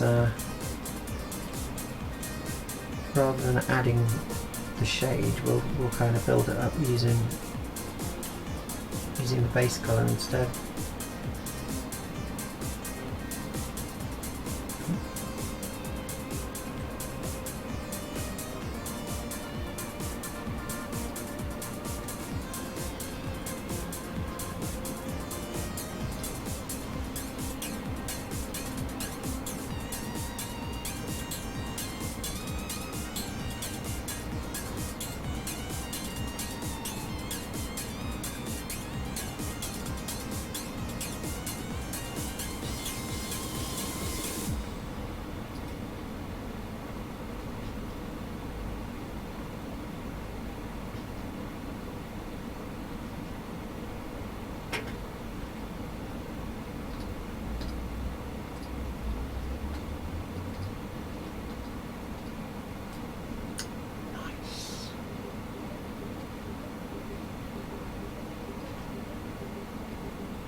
something with this. I need to do something with this chin.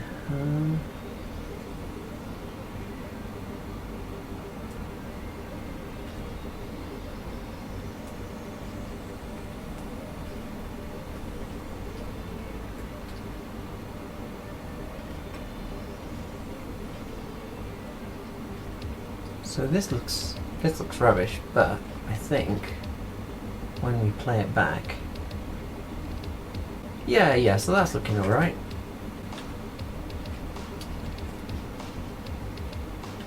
Although I really hate this frame.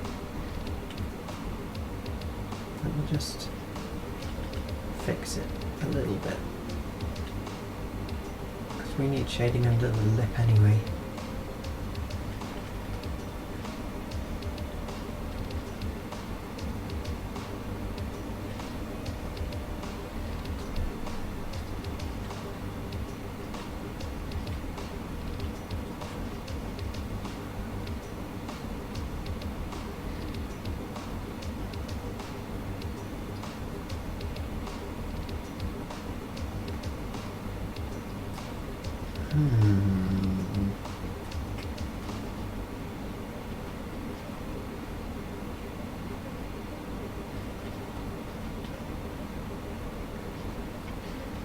Yeah, alright. Okay.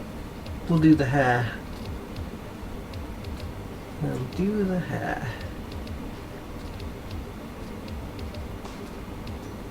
Wow, that was helpful.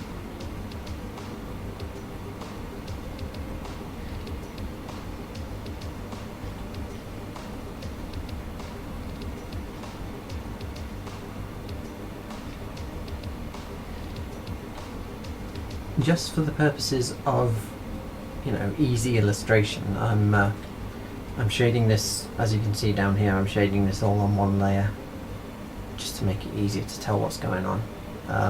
There are things you can do to make it a lot easier, like, for instance, if I'd put all of this hair color on a separate layer, I could then just press this button here, and that activates the mask, and then I'd be able to shade the hair without it going all over the face. So if you've got fiddly stuff like hair, there's things you can do.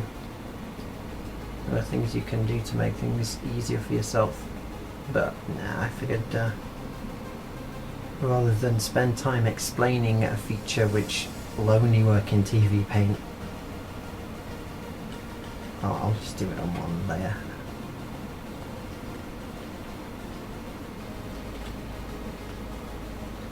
Okay, we'll need to get a bit closer.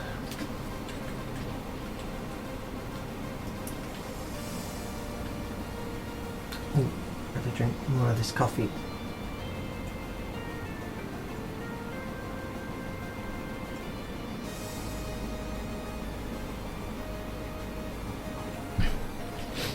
Okay.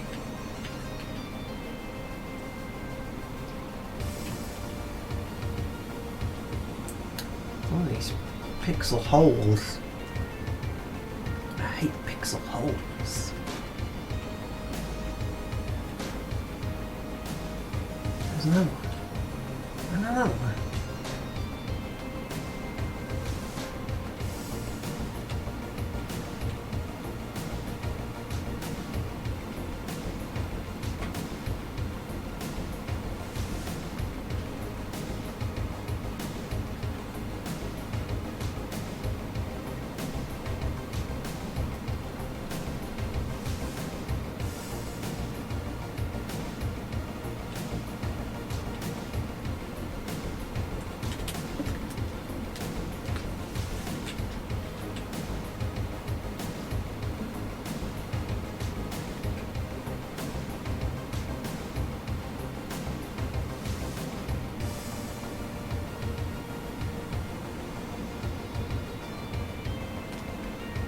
Now that's going to save us some hassle.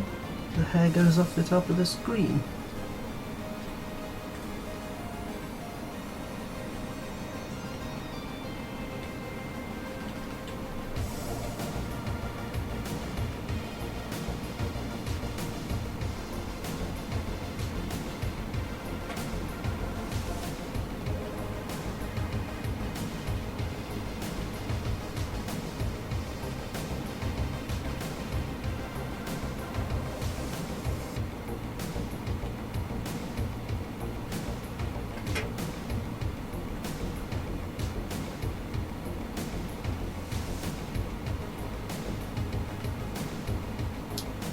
blocking off this.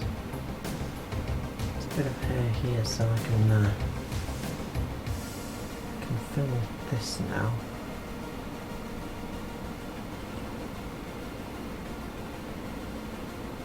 And do what was that hair in a moment?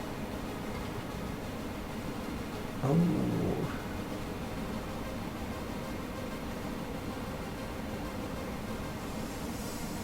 Come on. Really? I hate it when stuff like that happens. You just got endless spillage, and you can't blame anyone but yourself. It's a terrible feeling. Because what are you going to do? Punch yourself in the face? Don't punch yourself in the face.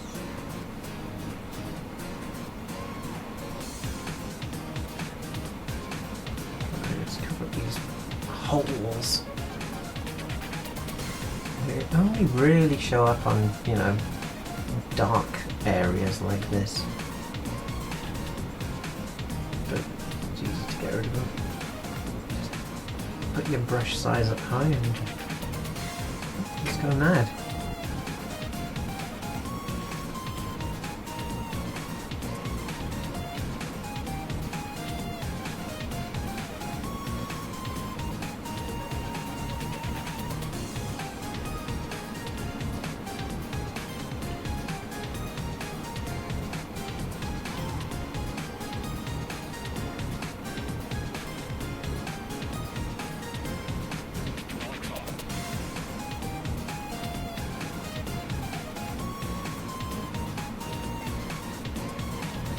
This guy's hair has caused me nothing but pain since the start of this project. I'll go with something a bit easier next time. Thing is though, if say, you know, we finish this animation, it goes up unmashed, millions of people watch it. I don't think millions of people watch it because it's not TIE Fighter, you know. With the TIE Fighter video, I really do think that it got 5 million views because it was Star Wars, not because of anything I did, really. But yeah, let's say this goes up unmashed, it gets really popular, and you know, we can do more. We can do more using this premise. We can do other games other than R-Type, because you know, it takes place in an arcade. And if we do, that's awesome. But it means I'm stuck drawing this guy's hair forever. There's so many more games that I'd like to do. Oh, maybe Metal Slug, actually. Yeah. Not Slug. Well, I have to see what Tom thinks.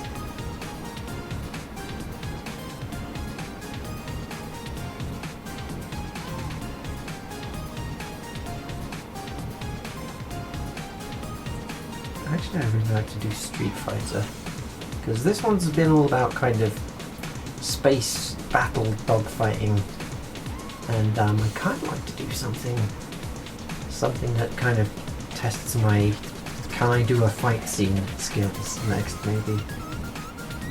But I guess it depends on what's in demand, really. That said, Street Fighter 5's just come out, so yeah.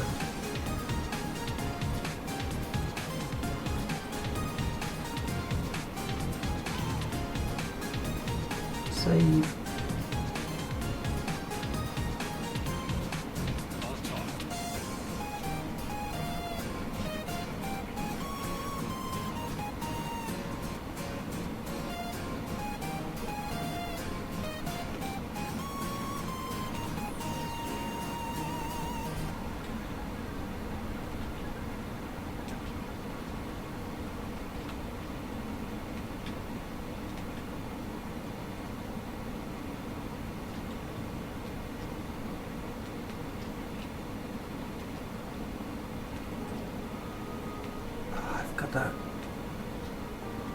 During this tutorial, if we can call it that, at first I had Manowar stuck in my head, Brothers of Metal, which is no bad thing. I like having Brothers of Metal stuck in my head.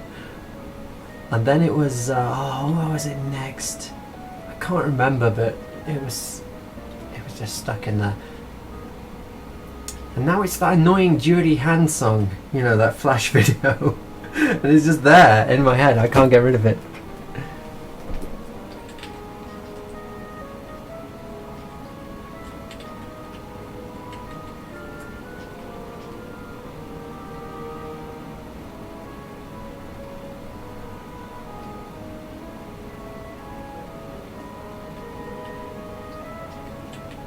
Right, that's the hair done. Let's just, since we're here, we'll put this bit of shading at the side of the temple here. But do we need to, you know, when he comes in really close here, do we need to, yeah, I think we need to kind of expand it.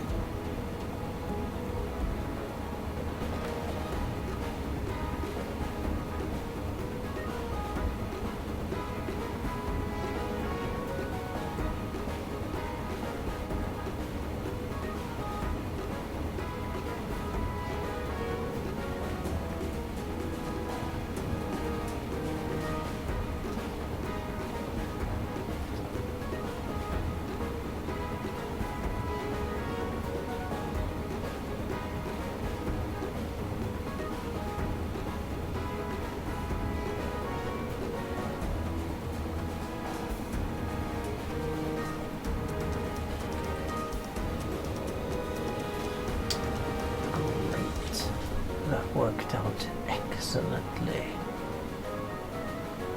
Again, I'm leaning forward in my chair and I can't see any gaps in the line here, but I know there is one. Okay, got it.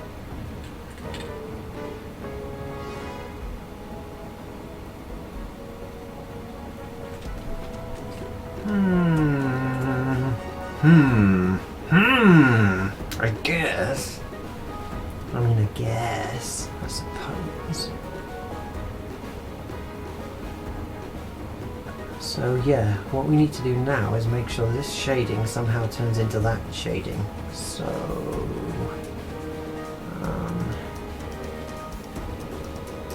keep it like this until he starts to turn his head.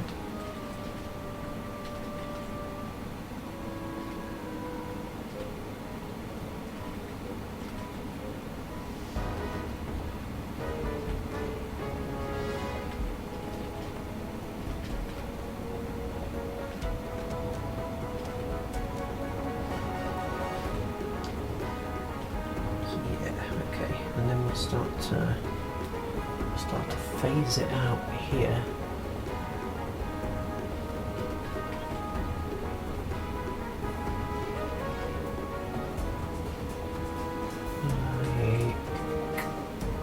Like this.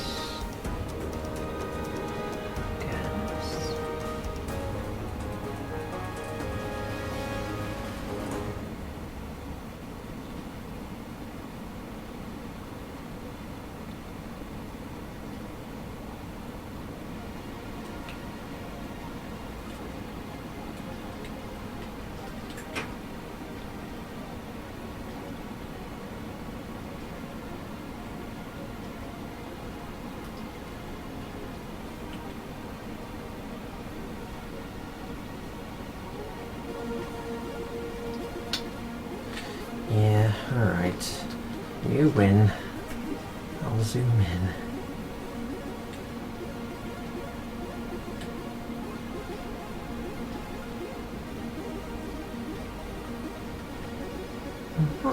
Alright, that works out okay.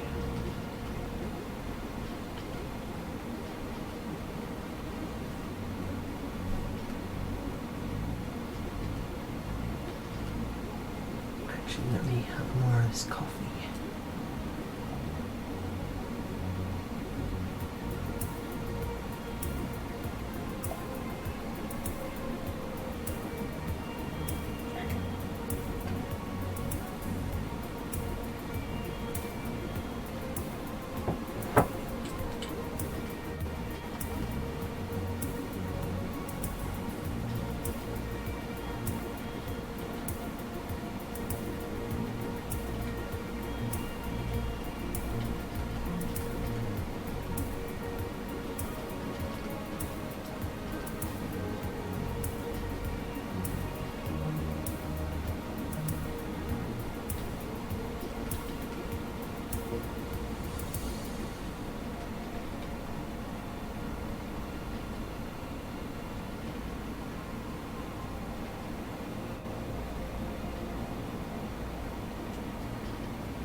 Where is it? Oh, there it is.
From here I can see the pixels.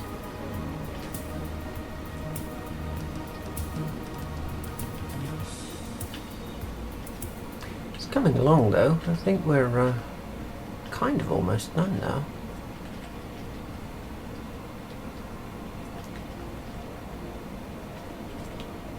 And we just need to do a quick background and there you go. We can all get back to our lives.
So yeah, I like shading zoomed out so I can see the whole picture. But of course that does mean that I get gaps in my lines. But you know, that's easy to zoom in and fix later. If you're shading whilst you're zoomed in, you can miss the big picture and have all kinds of weird stuff going on.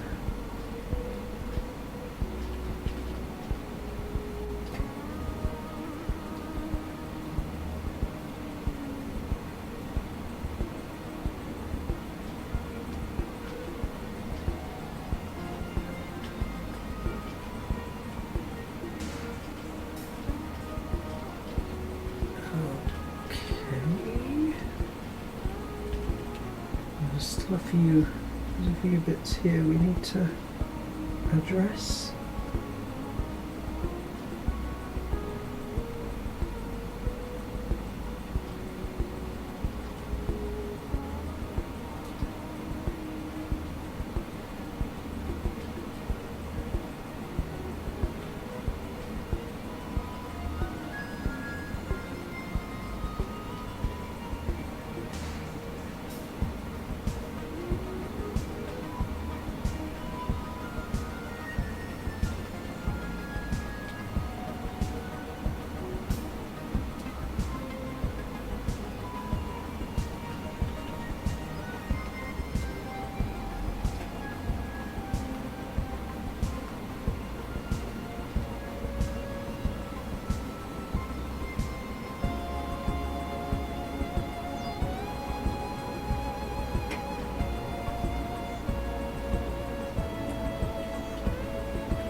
So this bit of the lip here, it just disappears from one frame to the next. Can we get away with that, is the question. Probably not, so we can just, yeah, we'll just go there. Alright. Just gotta do this ear now. For that I can zoom in.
Just get a couple of these pixels that are standing out still.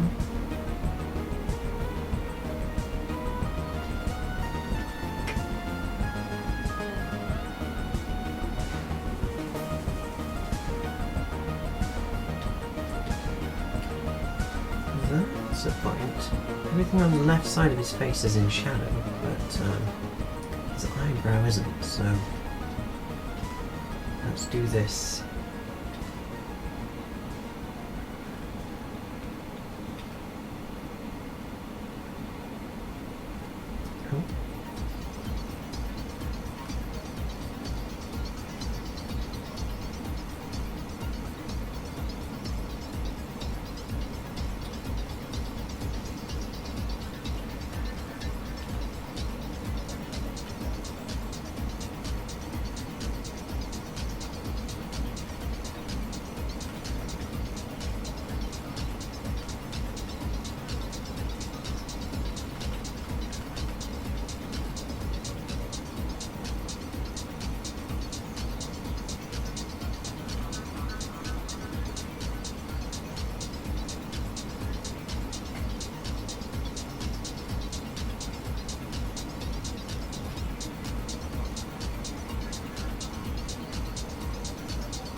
Oh. All work has stopped because I have a cat on my knee on my graphics tablet. What's the matter with you? What are you up to? Come on, come have a seat over here, Luke. Come on, you're standing in the way of progress.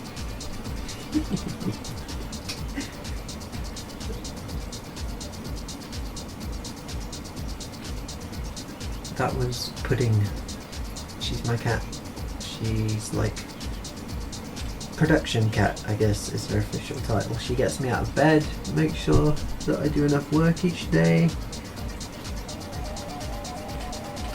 She's very useful, and she's pretty cute as well.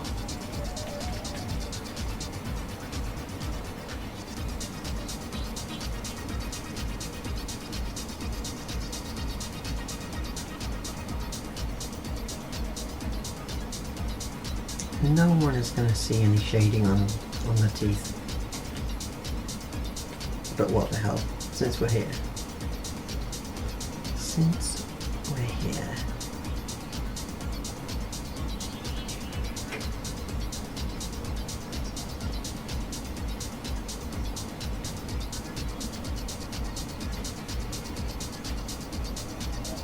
Also, I don't think anyone's going to see any detail on the eyes really, but since we're here,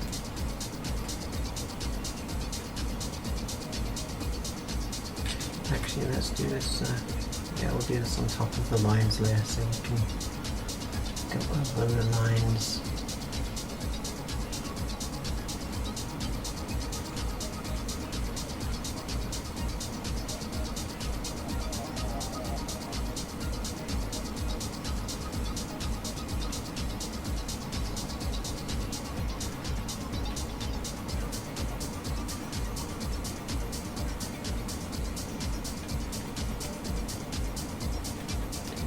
So now I believe we've just got the highlight on the hair to do, and the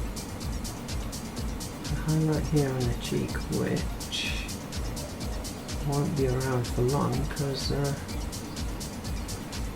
once this shadow comes across his face, it'll just kind of vanish.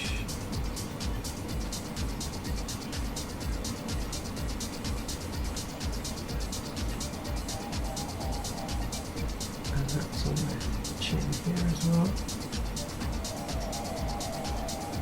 Ah, okay, wrong there. There we go.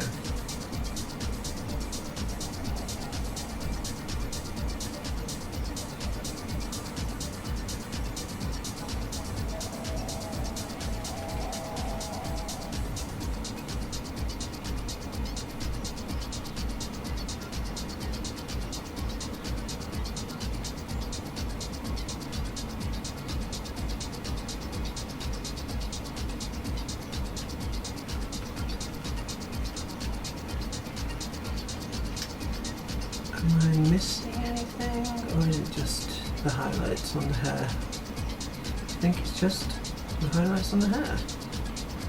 Right, okay, I'm going to do these on a separate layer because it's fiddly.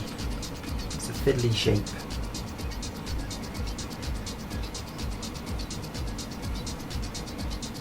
Starts here. It's kind of, yeah. Alright, we'll zoom out.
Right, so if I turn the lines off and this layer off,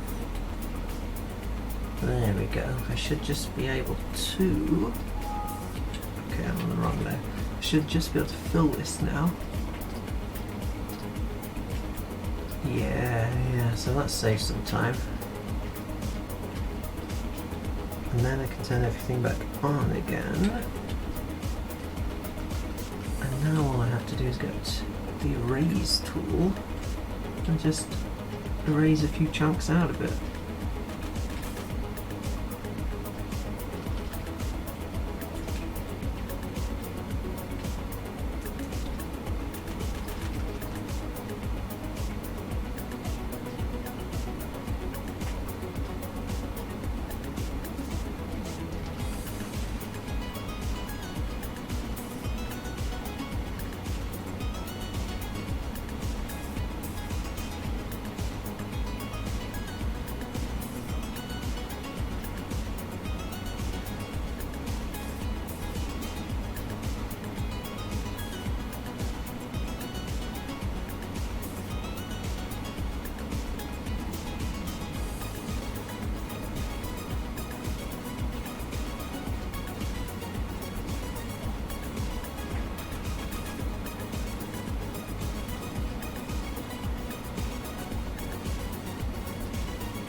If I just put a line here and there and there,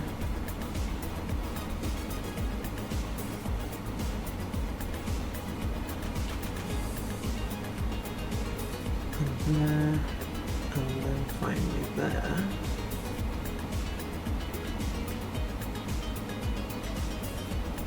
We can actually get a bit more shading on the shirt, which is always a good thing. There we go.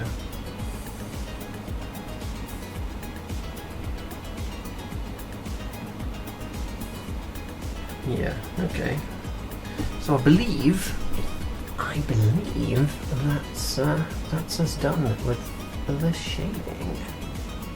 And so now, if you'll come with me over to Photoshop, we will quickly shade the background for it. So what I have here, I've got my lines, which I prepared earlier, and I've put a shot of the guy, a frame of the guy on there, so we can see what he's covering up, so that we don't exactly have to, shade everything, because he's covering up like this entire part here really is being covered up by him, so why waste our time colouring it? Let's just fill it in black. Okay, right, so let's do it, I guess. Let me just make a new layer. On the left I've got some previous shots from the animation, from the same cockpit, so I'll just take the palette from there. I've got a cockpit shot here. I'm not sure what this one's doing here. I don't know how much use that'll be. But anyway, yeah, alright. Let's see what we can do.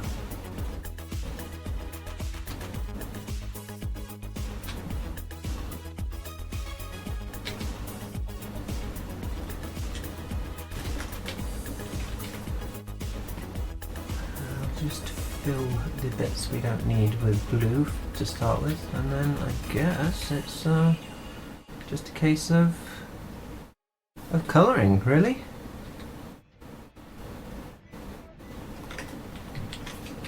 Again, this is 50%. If I zoom in fully, we're like this. There's not really much to say about this, unfortunately.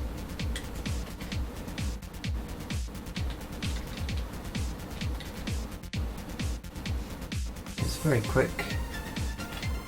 I'm not going to go too mad on it because the animation itself is very quick, so We don't need a absolutely beautiful background to look at. Something functional should do.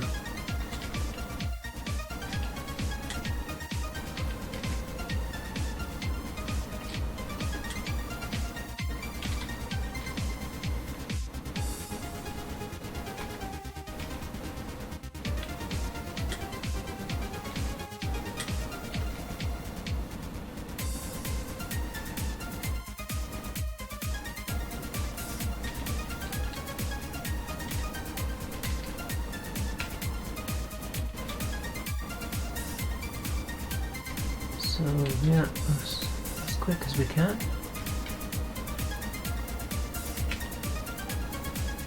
Of course, if you were doing, you know, some kind of short film or something where you were going to use, say you'd planned out your shots and you knew you were going to be seeing this cockpit angle a lot, then obviously you'd spend a bit more time on it and make it look really nice because you'd be seeing it a lot. But this thing's only 3 minutes long and this is the only time we see this angle, so it'll literally be on the screen and then gone in a matter of seconds. So nothing to worry too much about.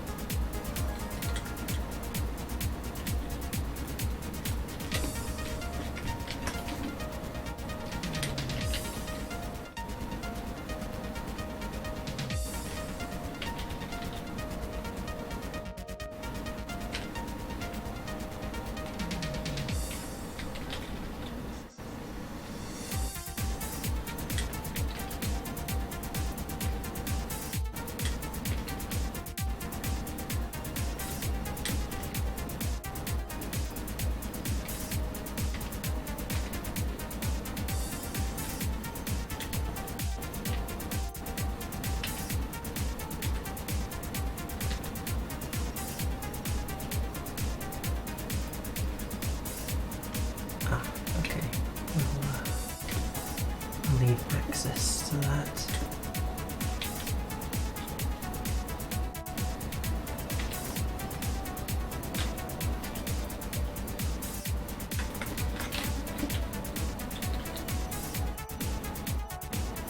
Huh.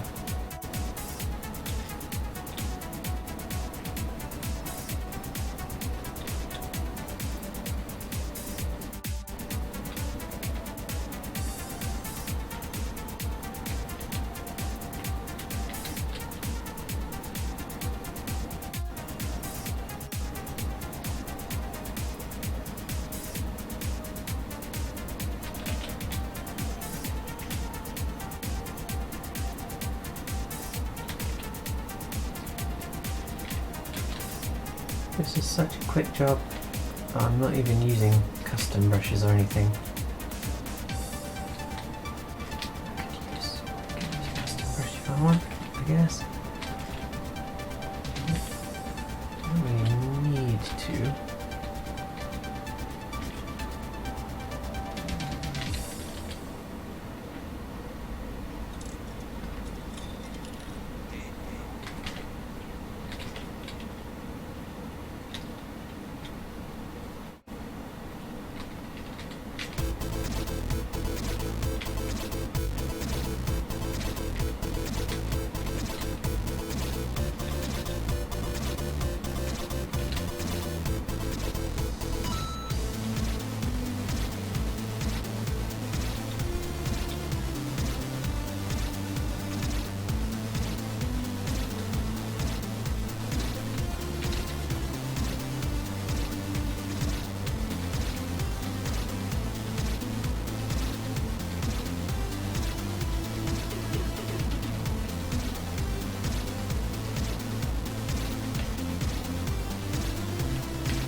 Yeah, this takes a little bit more concentration than just kind of mindless mindless shading. So sorry I'm not talking as much, but it probably makes for a nice break for you though, to be honest. You don't need my voice all the time.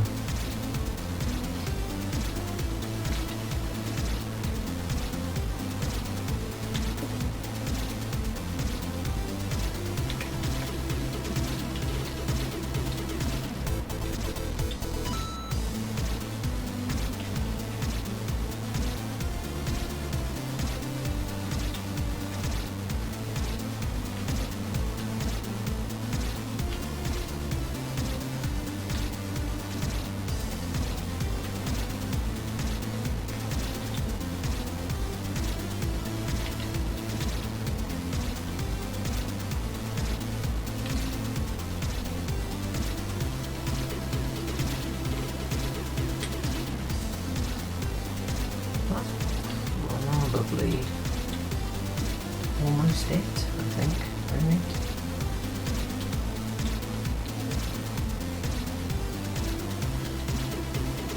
Too much.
Yeah, I think what I'll probably do is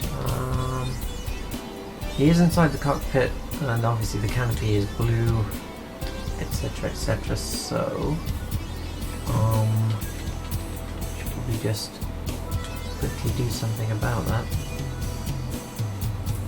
Here's my go-to palette for the fighter that I worked up some time ago.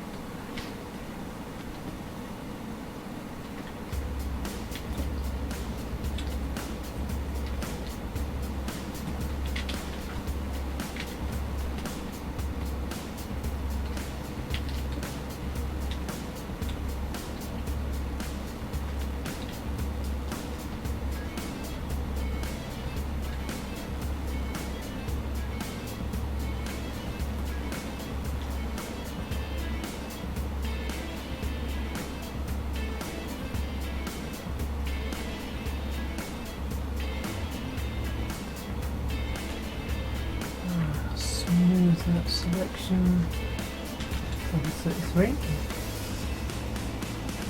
and maybe go another 33 because what the hell.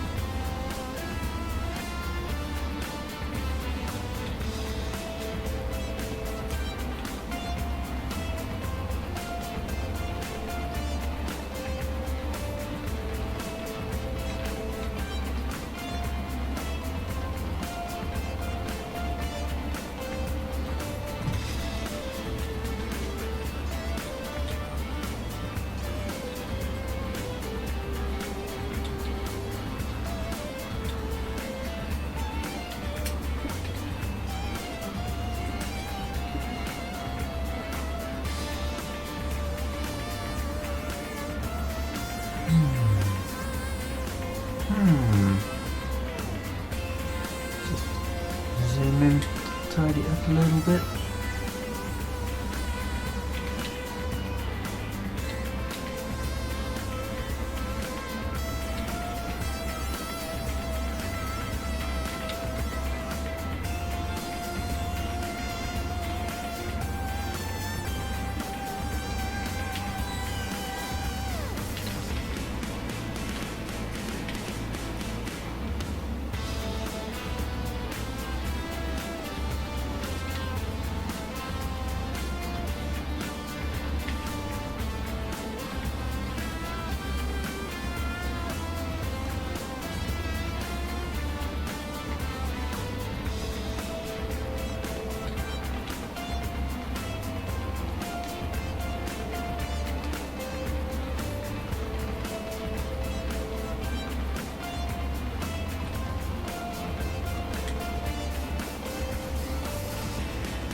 what he's missing is a shadow behind his head, but I'll deal with that in a moment.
I should stop.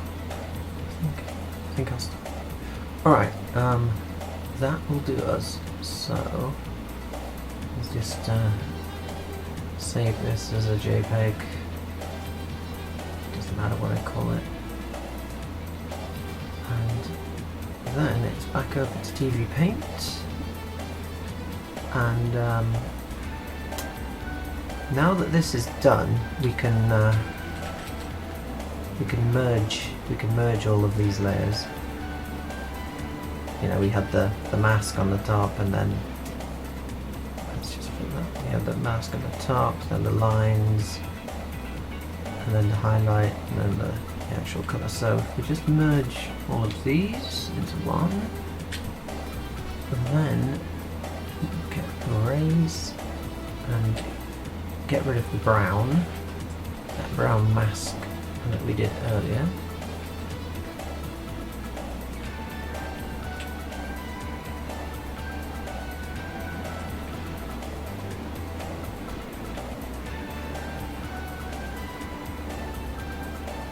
Okay. Now just drop that background in there.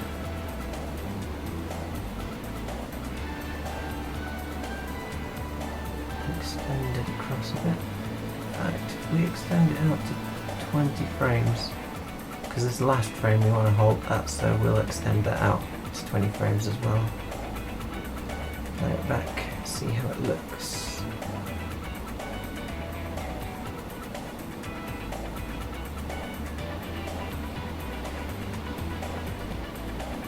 Yeah, that's not too bad. All it's really missing is shadow behind the head. So with that in mind, let's make a new layer underneath the head but above the background and put the shadow in. I'll turn the opacity down on the background so I can see what I'm doing.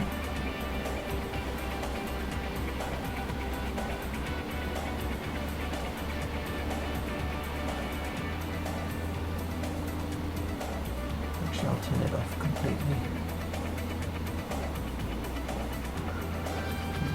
Yeah.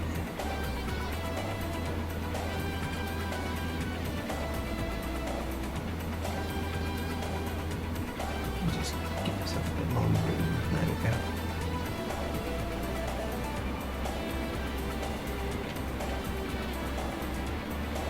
I'll turn the light table on, which as you can see there, actually lets me see where the shadow was on the previous frame.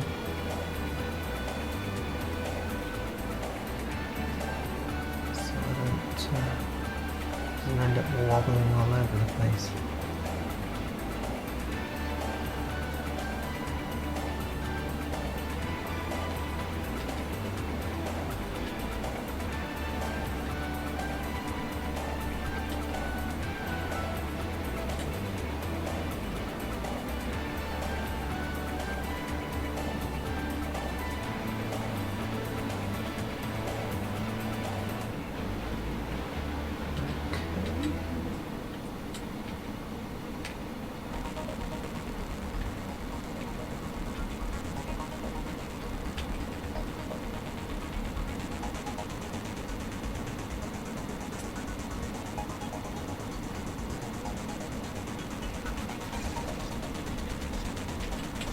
do we want the shadow purely black, or do we want to, you know, turn it down a bit like that? I'm not sure. Actually, I think it looks better just solid black, to be honest. And then we'll extend that one across. Let's see how it looks.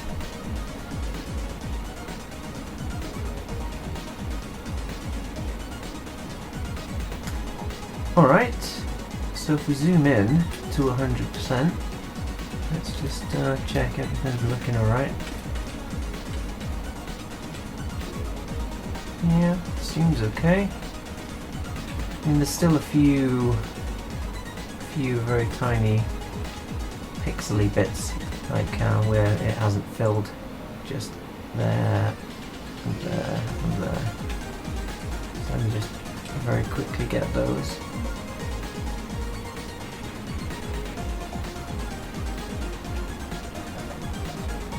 Because they're gonna stick in my mind and irritate me otherwise. Is that all of them? I think that's all of them. And yes, so is there anything else we need to do?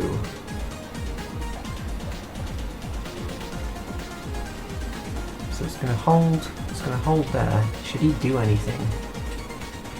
Should he just stare up? I mean, you could blink, I guess. Yeah, okay, we'll give him a blink. Let's turn off these two layers, turn the opacity down on this, make a new layer above it, zoom in, and I could be all funky, and I'll start the blink. Start the blink here before his head goes all the way back. Alright. Actually, let's turn the brush size up a bit.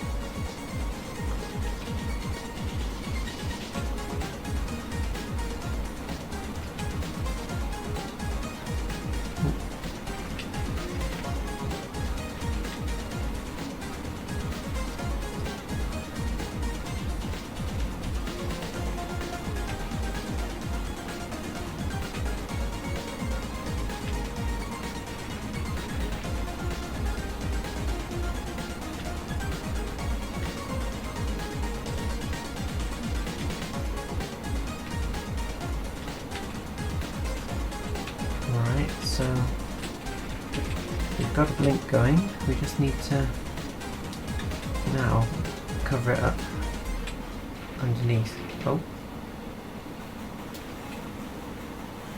If that makes sense.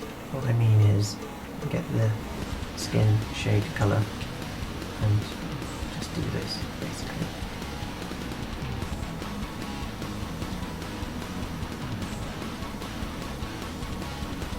I'll turn this down so I can see what I'm doing.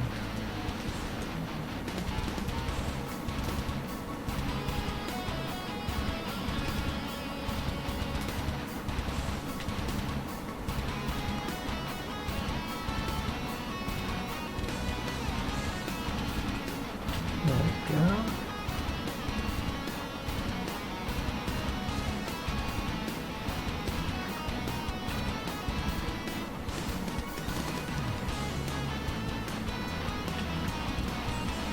We erased that little line on the eyelids, so I need to put that back in. Blink frames.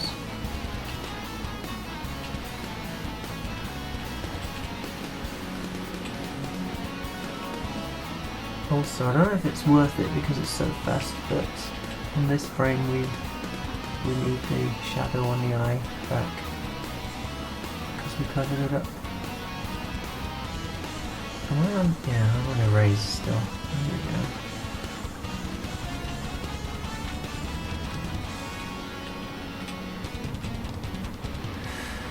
go. Alright, let's see how that looks.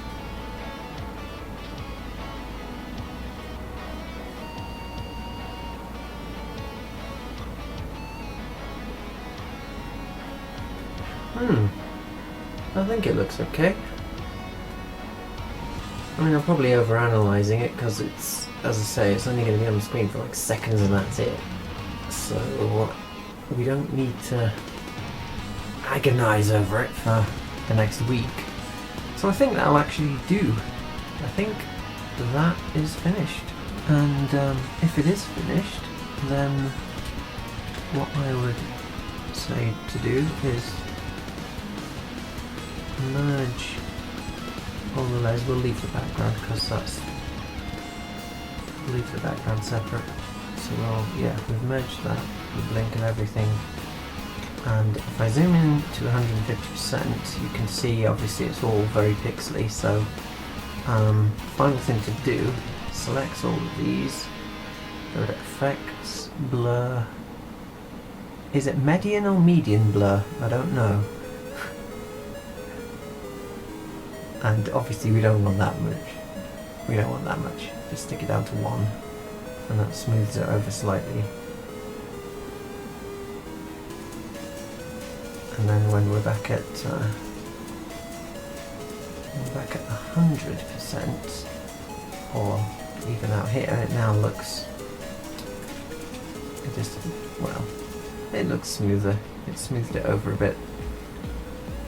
Still looks sharp enough. This blur thing, like, it's still something I'm experimenting with.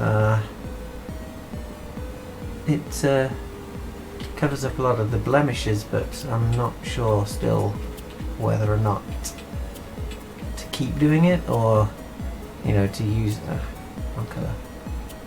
Or to keep the crispness and the dodgy line work. I'm not quite sure, because this slight blur over the top also gets rid of those little polygon holes that I've missed as well. I mean, there's one here, but you can't see it because it's blurred it slightly. But yeah. I mean, it's going to be about this size on the screen, and it looks smooth, and you can't see any pixels. So I think we're all right. Okay, so I guess that will do us. In that case, here's what it looks like, composited. Thank you for joining me. I'll go make a cup of coffee and maybe go to sleep now. See you later, sleep well, and catch you next time.